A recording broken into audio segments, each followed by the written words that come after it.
देखिए, अगर आपको डेवलपमेंट करना कंट्री का, इंडियन इकोनॉमी में डेवलपमेंट करना है, तो ये तीन पार्ट आपको डिटेल में समझने होंगे। सेकंड पार्ट में फीमेल के साथ में लेबर जो बाकी लोग आएंगे ना अलग से, ठीक है, उसमें मेल फीमेल दोनों हो जाएगा, इनको देखना। अगर रूरल इकोनॉमी में आपको ये तीनों पार्ट स्ट्रॉन्ग करने हैं तो ऑटोमेटिकली रूरल डेवलपमेंट हो जाएगा। करेक्ट है ना? एग्रीकल्चर को कैसे आप स्ट्रॉन्ग कर सकते हैं, कैसे स्टेबल कर सकते हैं, डेवलपमेंट यहाँ पर कैसे हो पाएगा? तो आप देखिएगा, एग्रीकल्चर में डेवलपमेंट मीन्स क्या है कि इनकम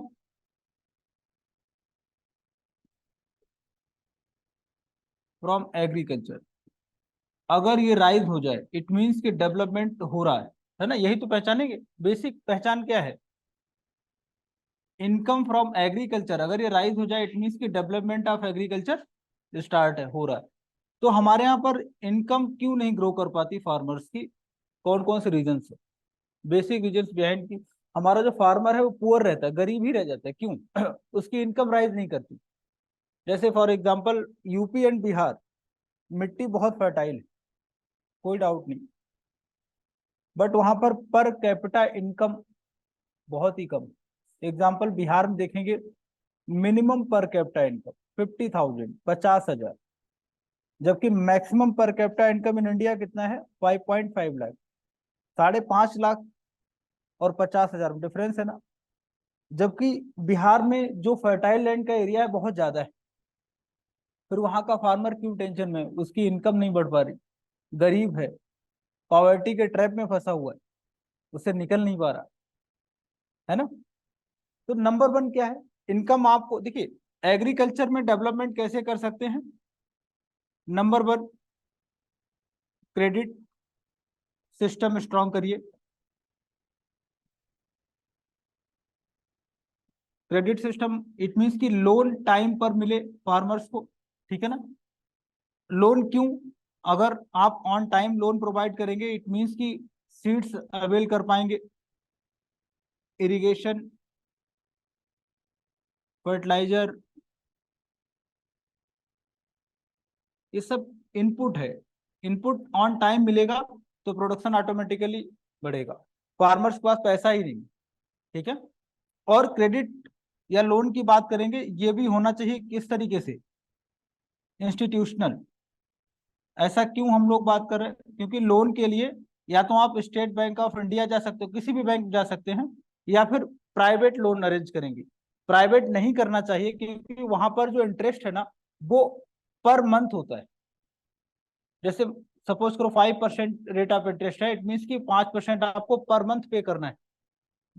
100 रुपये लेके आएंगे अगर ना, तो इस पर 5% का रेट ऑफ इंटरेस्ट लगेगा, और 5 into 12, एक महीने में 5 रुपए देना है, तो 1 ईयर में कितना हो जाएगा? 60 रुपीज। आफ्टर 1 ईयर आपको पे कितना करना पड़ेगा? 100 rupees principal amount plus 60 rupees आपका इंटरेस्ट हो जाएगा, टोटल 160 पे करेंगे। एक बहुत गरीब आदमी है, उसने 100 रुपए आपसे लिए, वो खुद ही नहीं कमा पाएगा, 160 कहाँ से लेके आएगा? ठीक है? जब आप बैंक के पास जाएंगे, यहाँ पर रेट ऑफ इंटरेस्ट क्या होगा? पर ईयर वाला होगा, है ना? 7 to 8%। और इसमें भी ऑन टाइम अगर आप पे करेंगे तो 2 to 3% मिलेगा सब्सिडी। नियर बाई 5% आपको देना पड़ेगा, वो भी एक साल में एक बार। मतलब 100 रुपीज अगर आप लेके आएंगे तो 100 प्रिंसिपल अमाउंट हो जाएगा, एंड 5 रुपीज क्या होगा? इंटरेस्ट होगा। टोटल अमाउंट कितना पे करेंगे आप? 105। तो आप बताइए कौन सा बेटर रहेगा गरीब फार्मर के लिए? तो हमें क्या ध्यान देना है? इसीलिए प्रधानमंत्री जनधन अकाउंट, सारे फार्मर्स का अकाउंट कहाँ ओपन कराया गया? बैंक में, ताकि लोन वगैरह आपका कैसा हो पाए? इंस्टीट्यूशनल। क्लियर है ना? जब तक प्राइवेट लोन की साइकिल से आप बाहर नहीं निकलेंगे, तो गरीब आदमी और गरीब हो जाएगा, ट्रैप क्या हो जाएगा? और डीप हो जाएगा। ठीक है? अब फार्मर्स के लिए दूसरा चैलेंज क्या है? एक तो क्रेडिट हो गया, जब तक, इसीलिए मोदी जी क्या बोलते हैं? फार्मर्स की इनकम को डबल करना है ना? सुना होगा ना, 19 का इलेक्शन हुआ था, क्या बोला था? हमें फार्मर्स की इनकम को डबल करना है। कैसे करेंगे? है ना? और बेसिक इंफ्रास्ट्रक्चर। सेकंड पॉइंट क्या होगा? बेसिक इंफ्रास्ट्रक्चर पे काम कर। पहला तो हो जाएगा क्रेडिट सिस्टम को, इसको स्ट्रॉन्ग करना है। और एवरी फार्मर्स की अगर बात करें, है ना, उसको कनेक्ट हम किससे करेंगे? इंस्टीट्यूशनल क्रेडिट सिस्टम से। और एग्जाम्पल क्या लिखेंगे? प्रधानमंत्री जन धन योजना। क्लियर है? इसको एक बार फिर से देखेंगे। सेकंड पॉइंट एग्रीकल्चर में ही देखेंगे।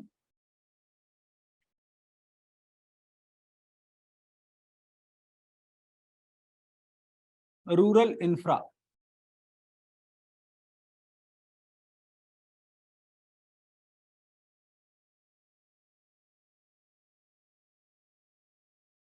नंबर 1 कनेक्टिविटी, ग्रामीण अवसंरचना है ना, rural infra. Number 1 connectivity. Connectivity नहीं, आपके खेत में आपने कुछ भी उत्पादन तो किया है, सब्जियां हैं, फ्रूट्स है, कुछ भी मार्केट तक कैसे लेके जाएंगे? या सपोज करो आपने बीट प्रोडक्शन किया, मंडी तक कैसे लेके जाएंगे? रोड नहीं। तो हमारे यहाँ एक पॉलिसी थी, प्रधानमंत्री ग्रामीण सड़क योजना। नाम सुना होगा आपने, इसको इंग्लिश में भी ऐसे करेंगे है ना, प्रधानमंत्री ग्रामीण सड़क योजना। नाम सुना है? ठीक है। इससे क्या होगा, बेनिफिट क्या रहेगा? कनेक्टिविटी स्ट्रांग हो जाएगी। कनेक्टिविटी मतलब फार्मर कनेक्ट होगा मंडी।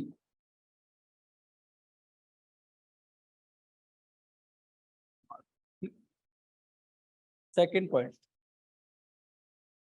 Post harvest management. Post harvest management, post harvest management. हाँ, कटाई के बाद पोस्ट हार्वेस्ट मैनेजमेंट। नंबर 2 पे लिखेंगे पोस्ट हार्वेस्ट मैनेजमेंट। उसमें कोल्ड स्टोरेज, कोल्ड स्टोरेज। अगर हरियाणा पंजाब को आप छोड़ दें, यूपी में जाएंगे मैक्सिमम वेस्टर्न यूपी तक कोल्ड स्टोरेज आपको मिलेंगे। लखनऊ से आगे आप जाएंगे, ईस्टर्न यूपी, बिहार, छत्तीसगढ़, झारखंड, मध्य प्रदेश, यहाँ पर कोल्ड स्टोरेज नहीं है।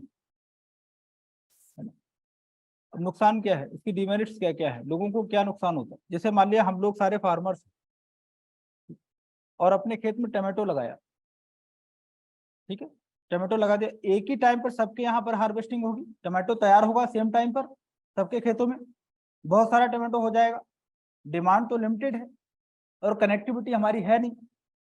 मान लिया बिहार के आसपास हम लोग हैं, कनेक्टिविटी नहीं, मंडियां नहीं, कोल्ड स्टोरेज नहीं, तो टमाटो तो ऐसा बहुत ज्यादा ड्यूरेबल होता है, तुरंत खराब हो जाएगा, उसकी वैल्यू क्या हो जाएगी, खराब हो जाएगी। हम लोग मजबूरी में क्या करेंगे, उसको 1 रुपये केजी में सेल करने को तैयार हो जाएंगे। ये होता है आपके यहाँ। अब एक किसान को देखिए जिसने 2-3 महीने का टाइम दिया, इन्वेस्टमेंट किया, खुद का टाइम लगा है ना, बाकी सब चीजें, उसको मिला क्या, 1 केजी की वैल्यू क्या रही, 1 रुपये, इससे ज्यादा उसकी कॉस्ट आ गई, तो किसान तो गरीब हो जाएगा ना। अगर कोल्ड स्टोरेज रहे तो क्या होगा, अपना टमाटो निकाला हार्वेस्टिंग के बाद, कहाँ जमा कर दिया जाकर, कोल्ड स्टोरेज में। अब वो 4-5 महीने तक खराब नहीं होगा, जैसे मार्केट में प्राइस बढ़ेगा अपना निकालेंगे, मार्केट पहुंचा देंगे। बट कोल्ड स्टोरेज ही नहीं, तो फार्मर्स की इनकम क्या हो जाएगी, कम रहेगी। बात समझ आई? तो बेसिक इंफ्रा भी हमारे यहाँ क्या है, एक बैरियर है। ठीक है, आपको लगता है क्या ये चीजें हैं? बिल्कुल है। नहीं, ये तो कमी है ना, मैंने बेसिक इंफ्रा बहुत पुअर है। ठीक है, एक सोल्यूशन और हो सकता है, वो है फूड पार्क। यहाँ पर देखेंगे रूरल डेवलपमेंट में एग्रीकल्चर के साथ में फूड पार्क। क्या होता है फूड पार्क, नाम सुना होगा। फूड पार्क आप देखेंगे, इससे क्या बेनिफिट है, क्या रूरल डेवलपमेंट होगा यहाँ से, उसको जरा समझेंगे। सपोज करो कि एक एरिया है जहां पर विलेज 1, 2, 3 बहुत सारे इस तरीके से गांव हैं, और हर जगह अनएम्प्लॉयमेंट है, इनकम कम है। इसी समय अगर इस एरिया में एक इन्वेस्टमेंट होता है और गवर्नमेंट यहाँ पर फूड पार्क बनाती है सारे गांव के बीच में, और इस फूड पार्क मतलब एक एरिया डेवलप किया गया, यहाँ पर पतंजलि वाले आ जाएंगे, अंकल चिप्स आ जाएंगे, मैगी का प्लांट लग जाएगा, इस तरीके से सारे प्लांट यहाँ पर लग गए। सभी को रॉ मटेरियल चाहिए होगा, रॉ मटेरियल नहीं तो प्रोडक्शन खत्म। तो ये क्या करेंगे, अभी एक फार्मर मान लिया किसी प्रोडक्ट की बात करें तो 1 केजी 1 रुपीज में सेल कर रहा है, लेकिन जब कंपनियां पहले से लग जाएंगी तो ये क्या बोलेंगी, भाई सारा माल मुझे दीजिएगा, बेशक आप अभी से पैसा हमसे ले लो। वो एक की जगह 5 देने को तैयार हो जाएंगे, अगला उनको 10 ऑफर करेगा। इस तरीके से बेनिफिट क्या होगा, फार्मर्स का जो जो भी प्रोडक्शन हुआ है उसको सही रेट मिल जाएगा, सेकंड पॉइंट क्या है, यहीं से फार्मर्स निकलेंगे काम करने के लिए, साइकिल पे लंच जब अपना पैक करके जाएंगे, यहीं पर काम करेंगे, तो इनको एम्प्लॉयमेंट भी मिलेगा, सभी गांव के लोगों को एम्प्लॉयमेंट मिलेगा, प्लस इनका जो भी प्रोडक्शन होगा उसका रेट भी क्या हो जाएगा, ठीक हो जाएगा। क्या फूड पार्क है अपने यहाँ? कर्नाटक में है मैसूर, यूपी में बरेली के पास लिमिटेड है, बिहार में है कोई फूड पार्क नहीं, होना चाहिए, महाराष्ट्र में है, राजस्थान में बन रहा था, अब अच्छा हो सकता बन रहा था, एग्रीमेंट हो गया था, है ना, उसमें अडानी का इन्वेस्टमेंट था, है ना, हाँ न्यूज में था इसीलिए बता रहा हूँ। हाँ नहीं ठीक है ना, कोई भी लगाए बट होना चाहिए, अडानी हो रिलायंस हो ना, कुछ भी हो, ठीक है। अडानी का नाम लेके ही लोग कान खड़े हो जाते हैं, ये क्या है ना। देखिए इन्वेस्टमेंट, हाँ स्टार्ट हो गया, अभी बन रहा होगा अच्छा ठीक, बिहार में क्यों नहीं, झारखंड में क्यों नहीं, बंगाल में होना चाहिए, छत्तीसगढ़ में अडानी का इन्वेस्टमेंट स्टार्ट है, वहां पर बन जाएगा, छत्तीसगढ़ में बनेगा, ठीक है। इससे क्या बेनिफिट होगा, क्या रूरल डेवलपमेंट होगा, फूड पार्क, ये चीजें आपको याद रखनी, ठीक है। और एक बात याद रखिएगा, कुछ ना समझ आए तो एक बात याद रखेंगे, बेसिक इंफ्रा किसी भी एरिया का, किसी कंट्री का, किसी स्टेट का अगर स्ट्रांग है तो ऑटोमेटिकली यहां पर इन्वेस्टमेंट अच्छा होगा, investment directly proportional to basic infrastructure कह सकते हैं, है ना। बेसिक इंफ्रा में क्या, रोड, रेल,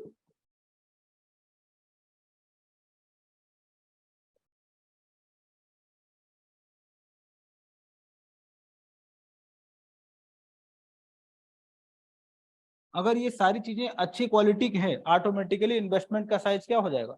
जब भी मेंस में आपको मौका मिलेगा इन्वेस्टमेंट को लेके, आप ये बात लिख देंगे, किसी भी स्टेट में, किसी रीजनल एरिया में, किसी कंट्री में अगर बेसिक इंफ्रा की क्वालिटी अच्छी है, ऑटोमेटिकली इन्वेस्टमेंट क्या होगा, अच्छा हो जाएगा। गुजरात में जाइए, गुजरात में चूंकि कोस्टल एरिया में आएंगे तो वहां पर क्या हो जाएगा, पोर्ट भी आ जाएगा, इसी के पार्ट होगा। गुजरात में जाएंगे, बेसिक इंफ्रा बहुत शानदार, इन्वेस्टमेंट देखिए, क्लियर है। आप आइए लखनऊ ईस्टर्न यूपी में, इन्वेस्टमेंट नहीं है ना, तो आप देखेंगे नोएडा जैसा सीन नहीं, नोएडा भी यूपी का हिस्सा है, गाजियाबाद है, मिर्जापुर भी उधर है, आप देखिएगा, ठीक है ना, कालीन भैया वाला है ना। तो आप देखिए दोनों में डिफरेंस है ना बहुत ज्यादा। बिहार में जाएंगे आप, तो बिहार में इन्वेस्टमेंट मतलब कोई करना नहीं चाहता, क्योंकि वहां पर क्या बेसिक इन्फ्रा बहुत पुअर। तो एक बात याद रखेंगे, किसी भी एरिया में अगर बेसिक इंफ्रा की क्वालिटी अच्छी है तो इन्वेस्टमेंट ऑटोमेटिकली वहां पर ठीक हो जाएगा, ठीक है। और फार्मर्स के लिए और क्या चैलेंज है अपने यहाँ पर, इरिगेशन फैसिलिटी, अगला लिखेंगे नंबर 3 4 जो भी हो, अगला point irrigation, irrigation,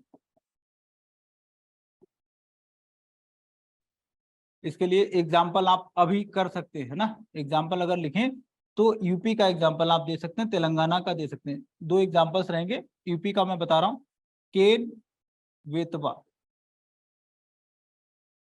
river linking project, नाम सुना होगा, river linking project, area UP and MP, हाँ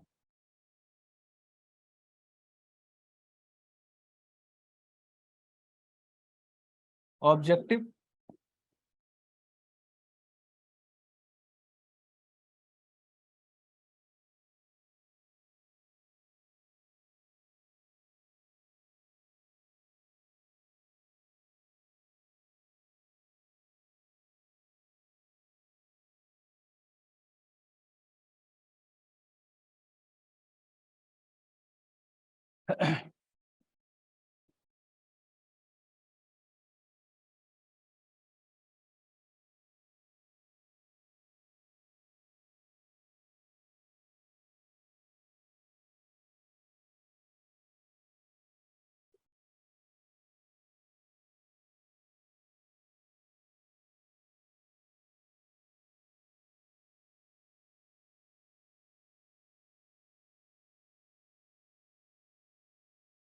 बड़ा इन्वेस्टमेंट है। रिवर्स का नेम याद रखना है आपको, इन बेतवा।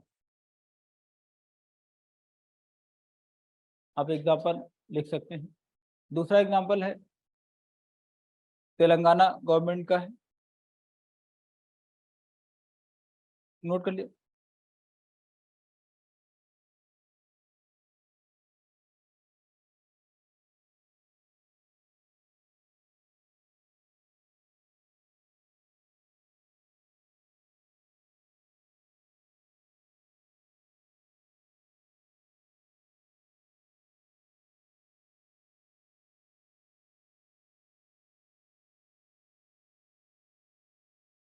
सेकंड एग्जाम्पल लिखेंगे।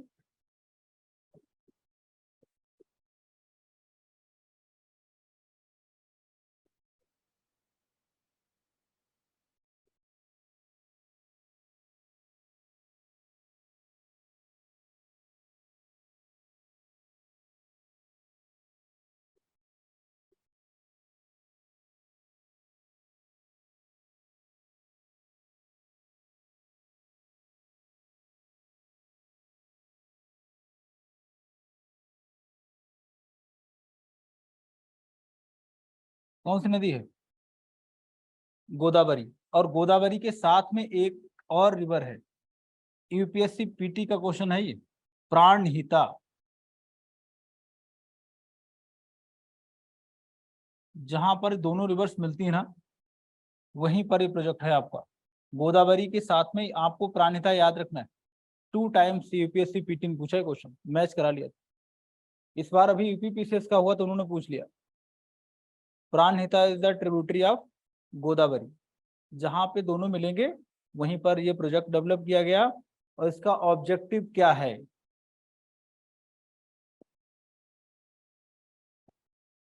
बहुत बड़ा प्रोजेक्ट है ये, बहुत पैसा लगा इसमें। ऑब्जेक्टिव इसका क्या है? मेन तो है इरिगेशन। और यहाँ पर जो एरिया है ना ब्लैक सॉइल वाला, जहां पर कॉटन प्रोडक्शन, कॉटन का प्रोडक्शन होता है, इस एरिया में इरिगेशन फैसिलिटीज को प्रोवाइड किया जाएगा इस प्रोजेक्ट से। या तेलंगाना प्लेटू रीजन लिख सकते हैं आप, तेलंगाना प्लेटू रीजन। यहाँ पर ब्लैक सॉइल का एरिया है और कॉटन का प्रोडक्शन ज़्यादा होता है, तो फार्मर्स को दिक्कत ना हो इसीलिए इन्होंने इन्वेस्टमेंट किया है। गोदावरी और प्राणहिता जहां पर मिलेंगी वहीं पर ये प्रोजेक्ट डेवलप किया गया। और कोई एग्जांपल है इस टाइप का किसी स्टेट का? हाँ सॉरी, हाँ लिख सकते हैं। वैसे पुराने बहुत सारे और भी, राजस्थान में 2-3 है आपके, चंबल वाले। कोटा के पास में एक प्रोजेक्ट है गांधी योजना ना, वैसे गांधी सेतु, इंदिरा गांधी। हाँ चंबल के 2-3 प्रोजेक्ट हैं, वो लिख सकते हैं।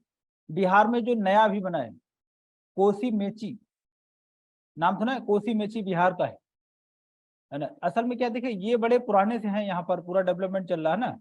लेकिन आप लिखना चाहे तो लिख सकते हैं कोसी। कोसी का नाम सुना है? यस, कोसी मेची ये भी है।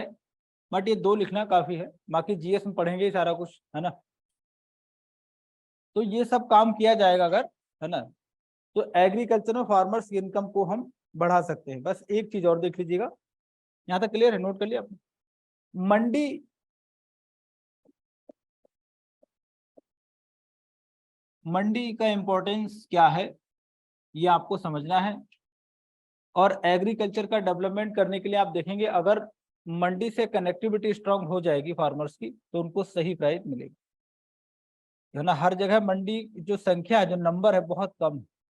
मंडी में क्या होता है, जिस रेट पर, जिस प्राइस पर, जिस कीमत पर आप प्रोडक्ट अपना सेल करने जाते हैं उसको बोलते हैं मंडी प्राइस।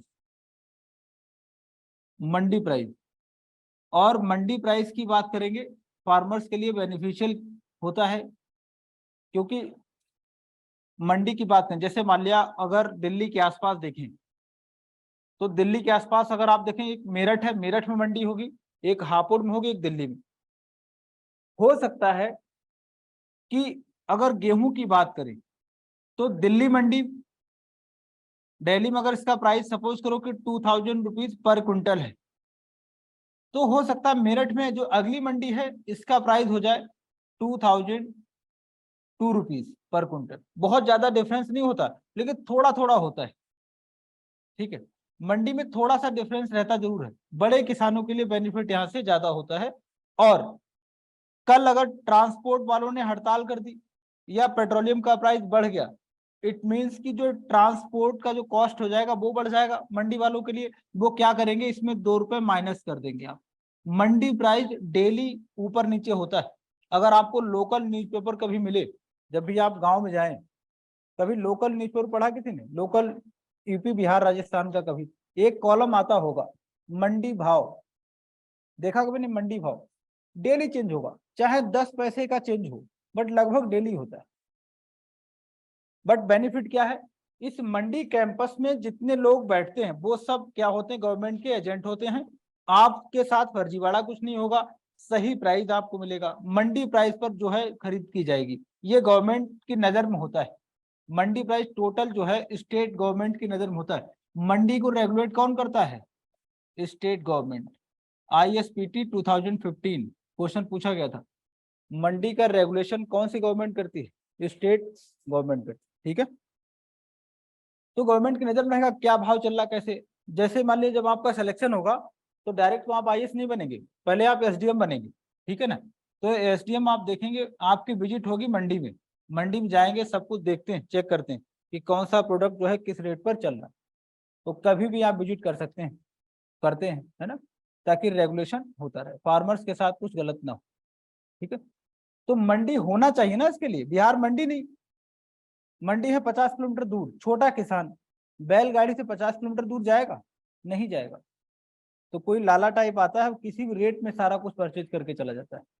ये समस्या है, ये बड़ा इशू है eastern UP, Bihar, Jharkhand and Orissa का। ठीक है, तो ये सब होना चाहिए, है ना। जो आपको पता हो, किसान लोग बैठे हुए थे धरने पर, है ना, किसान बिल आया था, देखा होगा, है ना, उसमें बड़ा इशू हुआ था। वो तो गवर्नमेंट ने कैंसिल कर दिया, वरना हम लोग पढ़ते होंगे। अब रहे नहीं वो, है ना। उसमें कई लोगों ने बोला कि हमारे यहाँ मंडी ही नहीं। पंजाब हरियाणा में मंडियों की संख्या बहुत ज्यादा है। एवरेज अगर आप देखेंगे कि 10 किलोमीटर में आपको एक मंडी कैंपस मिल जाएगा। वेस्टर्न यूपी में 15 किलोमीटर पे मिल जाएगा या 20 मिल जाएगा, लेकिन ईस्टर्न यूपी में यही रेंज आपका 40 किलोमीटर दूर हो जाता है। तो छोटा किसान कैसे जाएगा? और क्यों, आप देखिए आपके यहाँ जो फार्मर्स हैं मैक्सिमम कौन से हैं? जिनके पास स्मॉल होल्डिंग है, छोटे छोटे खेत हैं। छोटी इनकम वाला किसान, क्या उसके पास बड़ा ट्रैक्टर होगा? नहीं होगा। 50 किलोमीटर कैसे जाएगा, कैसे आएगा? ये प्रॉब्लम है ना। ठीक है, दूसरा लिखिएगा, जो दूसरा रूरल डेवलपमेंट दूसरा सेगमेंट हमारा क्या था। एक तो फीमेल की हम लोग बात कर रहे थे, फीमेल के साथ में लेबर की बात की जाएगी।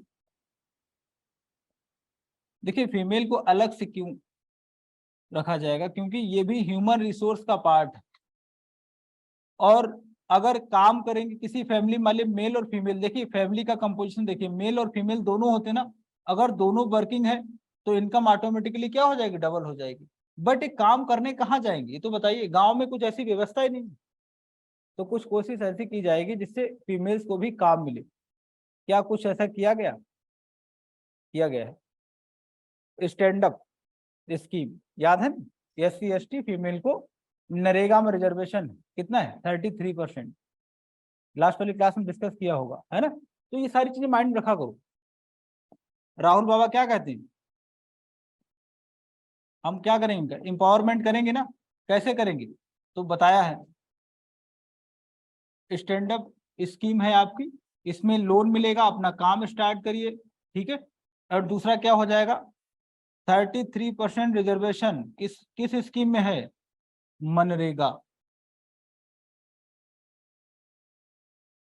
आप दोनों का एग्जाम्पल दे सकते हैं। ठीक है, उसके बाद क्या हो जाएगा, फीमेल लेबर का पार्ट भी तो रहेगी, है ना। अब हम क्या करेंगे, इसमें मेल फीमेल दोनों रहेंगे, इनकी इनकम को बढ़ाना है। तो हम क्या करेंगे, स्किल डेवलपमेंट।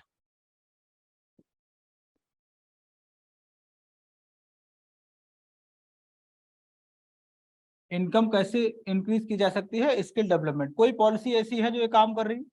प्रधानमंत्री स्किल डेवलपमेंट, कौशल विकास पे स्किल डेवलपमेंट।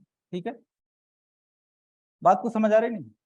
ये नया डेटा है, नई वाली एनसीईआरटी देखेंगे उसमें 19 तक का डेटा अपडेट कर दिया है।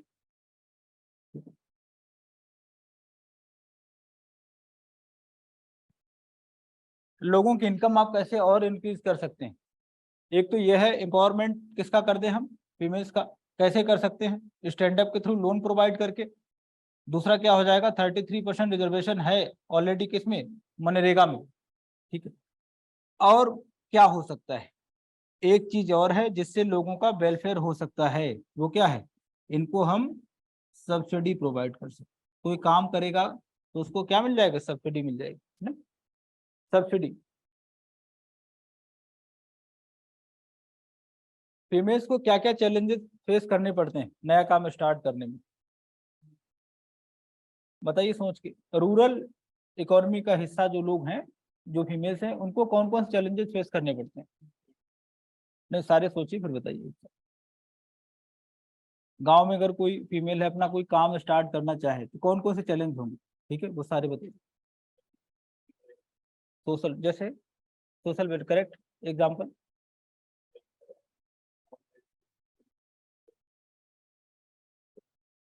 करेक्ट।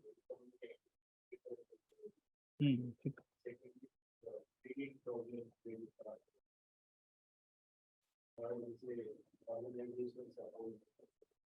और ठीक। हाँ, कौन बताएगा, और कौन बताएगा, कौन को चैलेंज आप बता रहे हैं, बताइए कुछ अपना बताए, आप बताएं। इनकम, ठीक है। Lack of exposure, okay. maybe I'm not sure, but जो health condition है, like comparatively मेंस फीमेल्स को ज़्यादा health conditions डिपेंड कर रही है, तो maybe वो एक फैक्टर हो सकता है। नहीं, हेल्थ का बहुत पहले था, 92 के आसपास तक, उसके बाद आप डेटा देखें नहीं।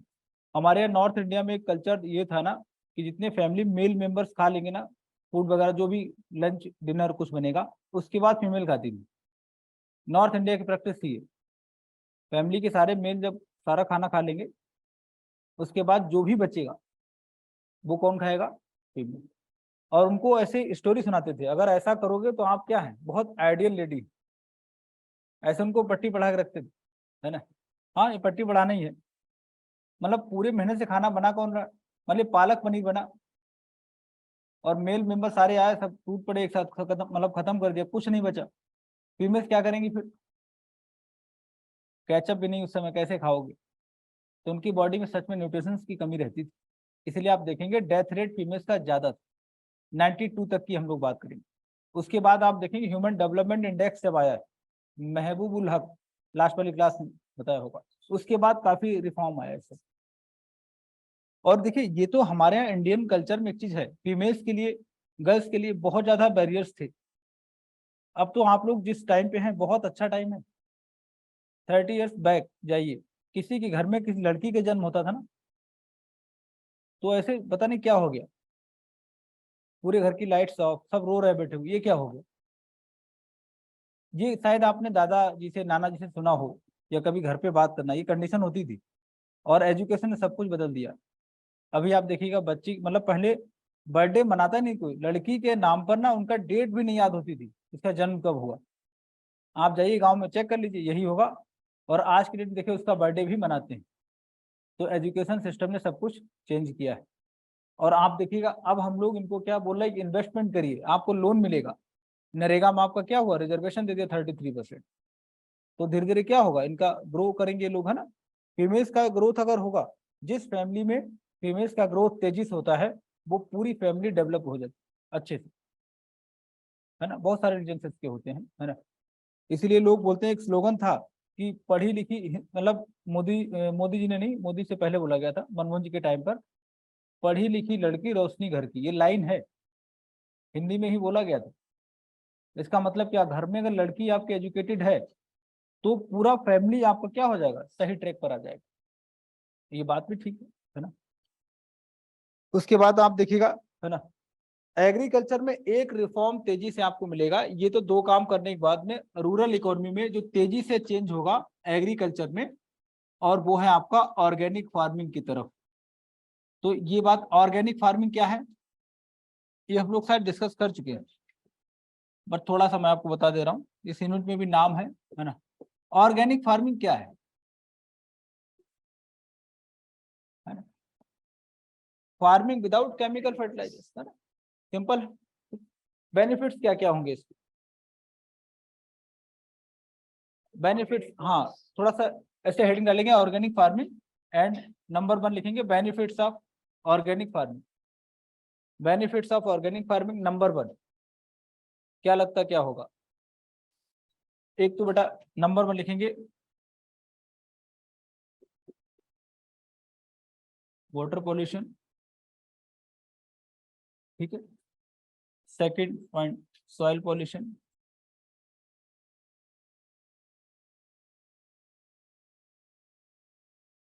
ठीक है। कैसे होगा दोनों देखिए,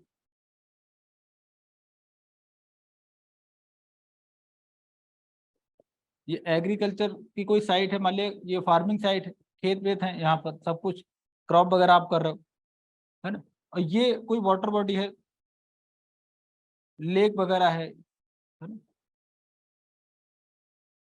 तो अब जब हम आफ्टर ग्रीन रेवोल्यूशन बात करेंगे एग्रीकल्चर की, तो हम लोग केमिकल फर्टिलाइजर्स बहुत ज्यादा डालते हैं, है ना। इधर भी पड़े रहेंगे, पेस्टिसाइड्स बहुत यूज करते हैं, उनका स्प्रे किया जाता है, पेस्टिसाइड्स का सारा को सारा पॉइजन है ये।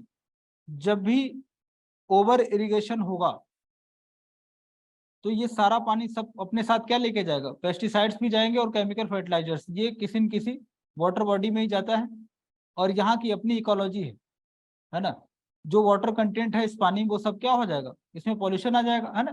फर्टिलाइजर्स भर जाएंगे तो क्वालिटी ऑफ वाटर क्या हो जाएगा, बहुत पुअर हो जाएगा, ठीक है। यहाँ की जो भी लाइफ है वो सफर करेगी, ठीक है।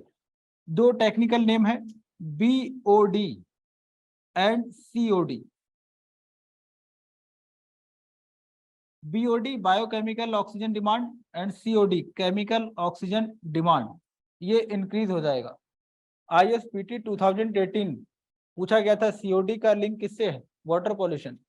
याद रखेंगे किसी भी वाटर बॉडी, रिवर, कैनाल, कहीं पर भी अगर BOD या COD इंक्रीज होता है, इट मीन्स कि वहां पर पॉल्यूशन बढ़ गया।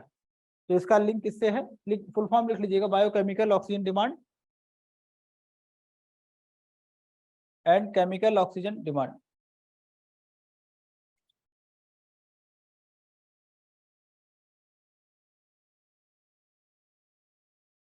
और अगर हम लोग अपनी फार्मिंग में केमिकल फर्टिलाइजर्स यूज ही नहीं करेंगे, ठीक है, तो फिर आप देखेंगे इस टाइप का कुछ भी नहीं होगा, वाटर पॉल्यूशन से हम लोग बच जाएंगे, है ना।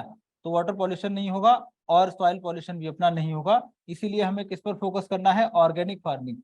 ऑर्गेनिक फार्मिंग के जो बेसिक फीचर्स हैं वो मिलते जुलते हैं नेचुरल फार्मिंग, इसलिए बजट में नेचुरल फार्मिंग एक टर्म आया होगा, जब आप बजट पढ़ेंगे तो उसमें लिखा हुआ है प्रमोशन ऑफ नेचुरल फार्मिंग।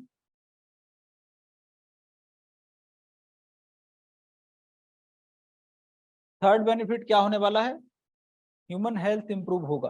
आपकी डाइट में जो भी आप कंज्यूम करते हो उसमें अब केमिकल्स नहीं होंगे, तो ह्यूमन हेल्थ क्या होगा? इंप्रूव होगा, इंप्रूवमेंट ऑफ ह्यूमन हेल्थ। और क्या बेनिफिट होने वाला है? केमिकल फर्टिलाइजर्स बहुत कॉस्टली होते हैं, तो प्रोडक्शन कॉस्ट क्या हो जाएगा? अब कम हो जाएगा, प्रोडक्शन कॉस्ट ये डिक्रीज कर जाएगा। इट मीन्स कि प्रॉफिट इंक्रीज होगा। और अगला बेनिफिट जिसकी बहुत ज्यादा नीड है इस समय, अभी हम लोग जिस टाइम में है ये है क्लाइमेट चेंज का टाइम। बहुत तेजी से क्लाइमेट चेंज, क्या लगता है आपको क्लाइमेट चेंज पहले कभी नहीं हुआ था अर्थ सरफेस पर? बिल्कुल हुआ था। अभी टेंशन क्यों है? क्लाइमेट चेंज तो पहले भी हो चुका, फिर अभी इतना टेंशन क्यों, है ना। क्लाइमेट चेंज तो पहले भी था, आइस एज भी रहा, सब कुछ हुआ इसी अर्थ सरफेस पर, अभी इतना टेंशन क्यों है फिर?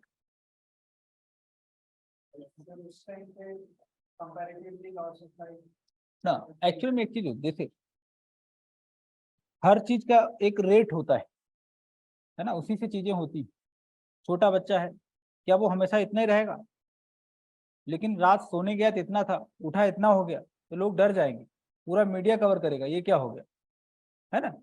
तो ऐसे क्लाइमेट चेंज होता है, उसका एक रेट है। रेट ऑफ क्लाइमेट चेंज बहुत तेजी से रैपिड स्पीड से बढ़ रहा, ये टेंशन। समझ आई बात? नहीं, क्लाइमेट चेंज तो होता ही है, इसमें कुछ नया नहीं, बट जो रेट ऑफ क्लाइमेट चेंज है ये बहुत ज्यादा है, इस सब यही टेंशन है ना। तो जब आप ऑर्गेनिक फार्मिंग करेंगे तो क्लाइमेट चेंज के रेट को थोड़ा सा कम किया जा सकता है। क्यों करेंगे? आप यहाँ पर केमिकल्स बहुत कम यूज करेंगे, और जब केमिकल कहीं कम यूज किया जाता है इट मीन्स कि आपको अब इरिगेशन की नीड भी बहुत कम पड़ेगी। इरिगेशन का मतलब होता है ड्रिंकिंग वाटर सप्लाई जो है आपका वो ग्राउंड वाटर से ही होता है, तो इसका लेवल भी बचा रहे। ठीक है। हरियाणा पंजाब में राइस की खेती करते थे, तो आप देखिए चावल की अगर बात करें, है ना, ये सारे एग्जाम्पल मैं आपको बता रहा हूँ ताकि जो कुछ याद रह जाए जीएस में फिर से पढ़ेंगे। देखिए, जब आप राइस की बात करते हैं और इसका जो टाइम है, असल में ये हमारी खरीफ की क्रॉप, कौन सी क्रॉप है? खरीफ क्रॉप है ना।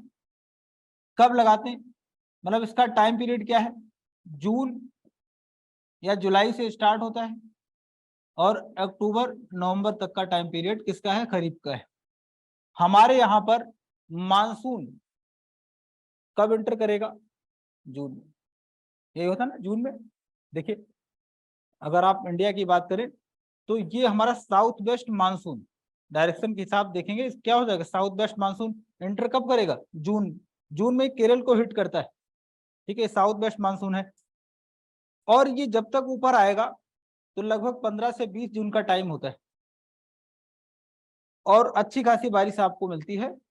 और इसी समय अपने खेतों में हम क्या लगा देते हैं? पैडी लगा देते हैं, धान लगा देते हैं। धान को पानी बहुत चाहिए, तो हमें क्या है कि इरिगेशन के लिए कुछ अलग से आर्टिफिशियल इरिगेशन नहीं करना पड़ता है, नेचुरल पानी आपको मिल जाता है। तो ग्राउंड वाटर रिचार्ज भी हो जाता है, पानी भी आपका सेव हो जाता है। क्लियर है ना? इसी समय करते, नेचर ने सब कुछ सेट किया हुआ। हरियाणा पंजाब में क्या हो गया कि इन्होंने क्या बोला कि हम लोग जब गेहूं की फसल हार्वेस्टिंग पीरियड क्या है, मार्च तक खत्म कर देते हैं, तो मार्च में एक धान लगा दिया उन्होंने, पैडी लगा दिया। ये पैडी लगाते हैं, पैडी से राइस मिलता है। तो इन्होंने क्या किया, मार्च में एक पैडी लगा दिया, और मार्च में लगाएंगे, जून जुलाई तक ये तैयार हो जाएगा। आप बताइए, मार्च अप्रैल मई में क्या बारिश होती है? जनरली नहीं होती। तो पानी कहाँ से मिलेगा? पैडी को तो पानी चाहिए, इरिगेशन चाहिए चाहिए। तो ग्राउंड वाटर क्या करेंगे? तेजी से खत्म करेंगे। हरियाणा पंजाब ने पानी खत्म कर दिया, इसीलिए सरकार ने बैन कर दिया, अब नहीं होता ये। इसको साठी बोलते थे। साठी इसलिए नाम दिया गया था क्योंकि ये 60 डेज में तैयार होता था, इसमें पानी बहुत लगता था। ये सब क्या, क्लाइमेट चेंज को इनवाइट करने की बातें हैं सारी, इसीलिए अब इस पर बैन लगा दिया, अब नहीं होता है, बैन हो जाएगा। ठीक है। तो अगर कुछ ऐसा हो जाए, ऑर्गेनिक फार्मिंग अगर हम लोग करने लगे पूरी कंट्री में, तो ग्राउंड वाटर भी हमें कम जरूरत पड़ेगी, तो क्लाइमेट चेंज से हम लड़ सकते हैं। बहुत सारे छोटे छोटे काम है, जैसे 60 पर बैन कर दिया, ये अब हमारे यहाँ नहीं होता। ठीक है ना। ये तो रहा आपका रूरल डेवलपमेंट। और नरेगा को एक बार पढ़ लीजिएगा, बताया होगा लास्ट वाली क्लास में, है ना। तो रूरल डेवलपमेंट में नरेगा का बड़ा रोल है। ठीक है। नरेगा को कौन सा डिपार्टमेंट चलाता है, कौन सी मिनिस्ट्री चलाती है? ये पीटी में शायद क्वेश्चन पूछा गया था। जो आपका मनरेगा है, मनरेगा, इसको मिनिस्ट्री ऑफ रूरल डेवलपमेंट।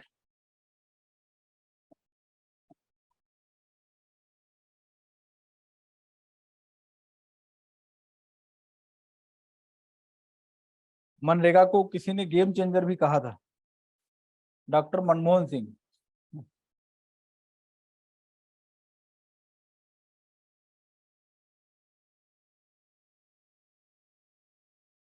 ठीक है। उसके बाद अगली यूनिट होगी और महात्मा गांधी का स्टेटमेंट होगा, उससे स्टार्ट होती है यूनिट, एम्प्लॉयमेंट क्रिएशन।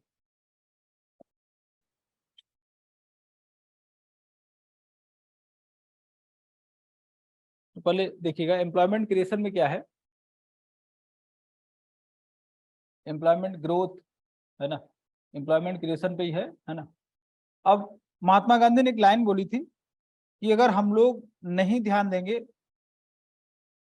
उनका एक टर्म था कि बहुत बहुत मतलब इंडिया का ही नहीं पूरा वर्ल्ड इकोनॉमी में मशीनों से लगाव हो रहा, हमारा अटैचमेंट किससे बढ़ता जा रहा, मशीनों से। बहुत पहले गांधी ने बोला था।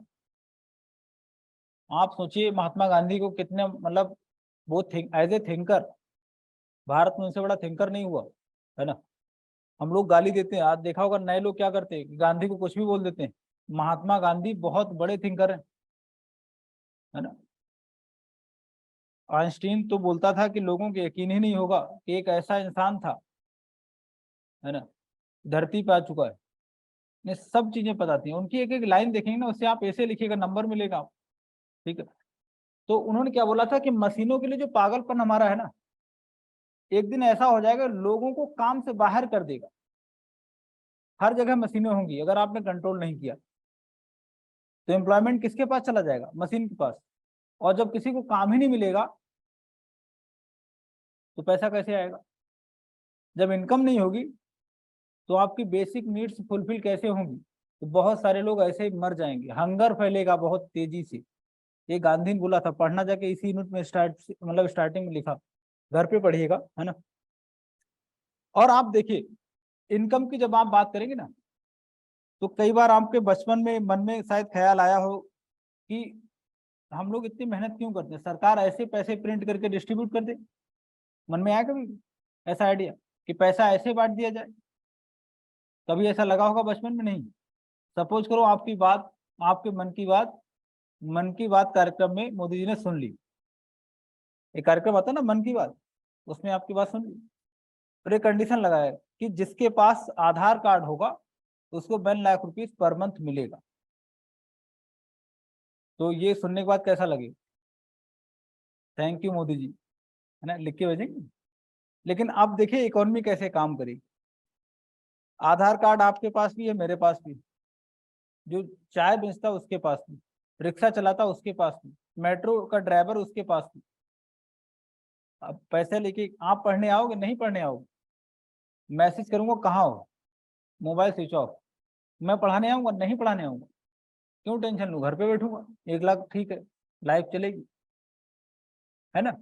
पैसा लेके कहाँ घूमने जाओगे, समोसे खाने का मन होगा, समोसे वाला भी आधार कार्ड होल्डर है, उसको भी कितना मिलेगा, समोसे बनाएगा कोई। फिर मन करेगा चलो चाय पीने चलते हैं, एमबीए चाय वाला, अभी आधार कार्ड उसके पास भी, उसको भी पैसा मिलेगा, क्या चाय पिलाएगा आपको, है ना। तो रिक्शा हायर करेंगे, रिक्शे वाला जो अब ऐसे टहल रहा देखने लिए क्या चल रहा है, रिक्शा चला नहीं रहा क्योंकि आधार कार्ड उसके पास। तो पूरी इकोनॉमी में प्रोडक्शन क्या हो जाएगा, डंप हो जाएगा, पूरी इकोनॉमी क्या हो जाएगी, कोलैप्स कर जाएगी। इसीलिए इनकम कैसे कर सकते हैं, सिर्फ और सिर्फ प्रोडक्शन। इनकम सिर्फ एक ही तरीका हो, कुछ है ही नहीं।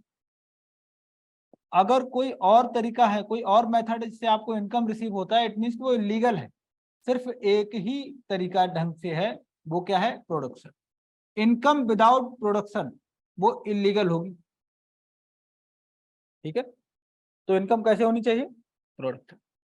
और प्रोडक्शन में आपको काम ही नहीं मिल रहा, मशीनें प्रोडक्शन कर रही, तो आपको इनकम कैसे मिलेगी। बात को समझ आई।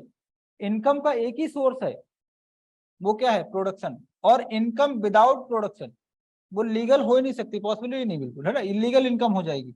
और एम्प्लॉयमेंट की बात करें, आपको प्रोडक्शन में काम ही नहीं मिला तो फिर आपकी इनकम कैसे आएगी, पर्स काटेंगे, मोबाइल छीनेंगे, यही सब होगा, ये सब इलीगल है ना। बात को समझ आई। और अगर आप नहीं ध्यान देंगे, हर जगह मशीन, हर जगह मशीन, तो फिर क्या होगा। बहुत सारे देखिए, अच्छा भी है, जैसे एटीएम है, पहली बार आए हम लोग खुद से, एटीएम आ गया, बैंक नहीं जाना पड़ेगा। अब एक बंदे की जॉब चली गई, पैसे काउंट करके आपको देता था, अभी एटीएम भी खत्म हो जाएगा, सारा एटीएम तो आपके मोबाइल में आ गया, डिजिटल क्या है, सबको ट्रांसफर करिए, बात खत्म, बैंक जाना ही नहीं। और ऑनलाइन शॉपिंग जो कल्चर डेवलप हो रहा है, इससे भी नुकसान आप देखिए। जैसे मान लिया अगर लेडीज शॉपिंग करने जाएंगी घर से निकली, आप देख के आना है कि क्या खरीदना है। जाते जाते कुछ डिमांड करके कुछ खाएंगी, पानी पूरी तो वेरी कॉमन है ना, समोसे खा लिए, आलू टिक्की खा ली। अभी सारा काम घर पे कर रहे हो, तो क्या डिमांड करोगे पानी पूरी? नहीं। तो मतलब एम्प्लॉयमेंट एक लोगों को क्या हो रहा, खत्म हो रहा। आप इसको देखिए कितना सीरियस मुद्दा है। बहुत सारा एम्प्लॉयमेंट ऐसे खत्म हो जाएगा धीरे धीरे। रिक्शे वाले को बुलाओगे, रिक्शा हायर करोगे, मार्केट तक जाओगे, अभी जा ही नहीं रहे हो आप, घर पे बैठे बैठे ऑर्डर कर रहे हो। बात समझ आई? ये क्या है, इसके हमें बचना पड़ेगा, वरना एम्प्लॉयमेंट धीरे धीरे क्या होगा, खत्म हो। ठीक है, मतलब इसका मतलब ये नहीं कि हमें मॉडर्न चीजें नहीं अडॉप्ट करनी, करिए, लेकिन बैलेंस बना रहे, काम होते रहना चाहिए, है ना। घर में ही आजकल जैसे फूड ऑर्डर आप करते हैं, घर में बैठे हुए बहुत सारे मतलब प्लेटफॉर्म में किसी से ऑर्डर कर दिया, घर पे चीज आ जाएगी, खा लिया आपने। अगर आप जाएंगे 2-4 लोगों को एम्प्लॉयमेंट दे के आएंगे, जब उन्हीं लोगों का एम्प्लॉयमेंट नहीं होगा, मिलेगा, उनकी इनकम कम है तो डिमांड करेंगे वो। सब लोग करेक्टेड हैं। आप आईएएस बन जाएंगे, आपको पैसा मिलेगा, आप अपना काम करो, जो पैसा मिलेगा तो आप फिर कपड़े खरीदेंगे, फूड के लिए जाएंगे, मार्केट में कुछ करेंगे, पैसा ही नहीं मार्केट में। तो मतलब क्या, पूरी साइकिल है यहाँ पर, है ना। और इस साइकिल में आप देखेंगे कि एम्प्लॉयमेंट का ग्रोथ होते रहना चाहिए लगातार। ठीक है, तो गांधी जी का स्टेटमेंट क्या है वो अपना पढ़ लीजिएगा। दूसरा इन्होंने एक बात बोली थी, ये बाबा गांधी ने ही बोला था, है ना। इन्होंने बोला था कि अगर एम्प्लॉयमेंट पे रेगुलर आपको बने रहना है तो फिर फोकस करना होगा किस पर, स्किल डेवलपमेंट। देखिए किस टाइम में बैठा हुआ एक बंदा, इतना टेंशन था उस समय, फिर भी कितने काम की बातें भूल गया। जो बंदा स्किल डेवलपमेंट से पीछे हो जाएगा ना, उसको एम्प्लॉयमेंट नहीं मिलेगा। टाइम के साथ साथ आपको किस पर फोकस करना है, स्किल डेवलपमेंट। ठीक है, गांधी जी ने बोला था, है ना। और इस चैप्टर में आपको बताया जाएगा काम आपको कहाँ कहाँ मिलेगा, बैंक है, बाकी बेसिक बेसिक बातें आपको इसमें बताई जाएंगी, है ना। एम्प्लॉयमेंट की अगर बात करेंगे तो बैंक की अगर बात करें, एग्रीकल्चर की बात करेंगे, या फिर सप्लाई चेन मैनेजमेंट की बात करेंगे, हर जगह आपको काम मिलेगा। और नेचर जो है, नेचर ऑफ जॉब, हमारे यहाँ प्रॉब्लम क्या है, नेचर ऑफ जॉब की अगर बात करेंगे, ये स्टेबल नहीं होता है, ये हमेशा चेंज होता है। आपको याद रखना, टीचर की बात करें, ड्राइवर की बात करें, अगर पुलिसमैन की बात करें, किसी ऑफिसर की बात करें, कहीं पर चले जाएं, नेचर ऑफ जॉब क्या हो जाए, लगातार चेंज हो रहा। और जिसने उस नेचर के हिसाब से चेंज नहीं किया, वो एम्प्लॉयमेंट से क्या हो जाएगा, बाहर हो जाएगा। बात समझ, हर जगह यही है। आप देखिएगा पुलिस वाले पहले घोड़ी से आते थे, कभी आप देखेंगे ब्रिटिश टाइम में तो उनको घोड़ी चलाना आना चाहिए ना। उसके बाद साइकिल आ गई, उसके बाद बाइक आ गई, अभी कार आ गई। तो मतलब क्या है, जो अडॉप्ट करेगा सिस्टम वही तो सर्वाइव करेगा। ठीक है, आईएएस ऑफिसर आप देखेंगे पहले अलग थे, अभी आप देखेंगे 2-2 3-3 मोबाइल आपको रखना पड़ेगा ट्रेनिंग के बाद। एक तो आपका अपना होगा, और आईएएस को एक तो सरकारी गवर्नमेंट नंबर मिलेगा, वो तो रखना ही पड़ेगा, है ना। एक और मतलब 3 सिस्टम आपको। और आईएएस आप देखिए कैसे, कितने डिपार्टमेंट को डील करता है एक आईएएस ऑफिसर, 29 डिपार्टमेंट। याद रखेंगे, टोटल डिपार्टमेंट कितने होते हैं, 29। यूपीपीसीएस पीटी में पूछा गया कितने डिपार्टमेंट को हैंडल करते हैं, 29। ट्रेनिंग बड़ी स्टेबल होती है उसमें, आपको इतना स्किल्ड किया जाता है कि आपको हर चीज आए। अगर आप नहीं कुछ सीख पाएंगे तो लोगों को कैसे मतलब डील करेंगे। किसी डिपार्टमेंट में जाना, एग्रीकल्चर का बंदा जाएगा आईएएस ऑफिसर के पास में कि सर ये फाइल लेके आया, वो एग्रीकल्चर का जो ऑफिसर होगा ना डिपार्टमेंट का, उससे ज्यादा जानता होगा, जबकि काम उसका है। बट ट्रेंड आपको ऐसे किया जाएगा कि आप फाइल को पढ़ के तेजी से चीजों को समझ लें। तभी तो बॉस हैं आप पूरे डिस्ट्रिक्ट, काम बहुत होता है ना। और जो काम नहीं कर पाएगा उसकी जॉब चली जाएगी, अमिताभ ठाकुर हो जाएगा, है ना। तो ये आपको याद रखना है।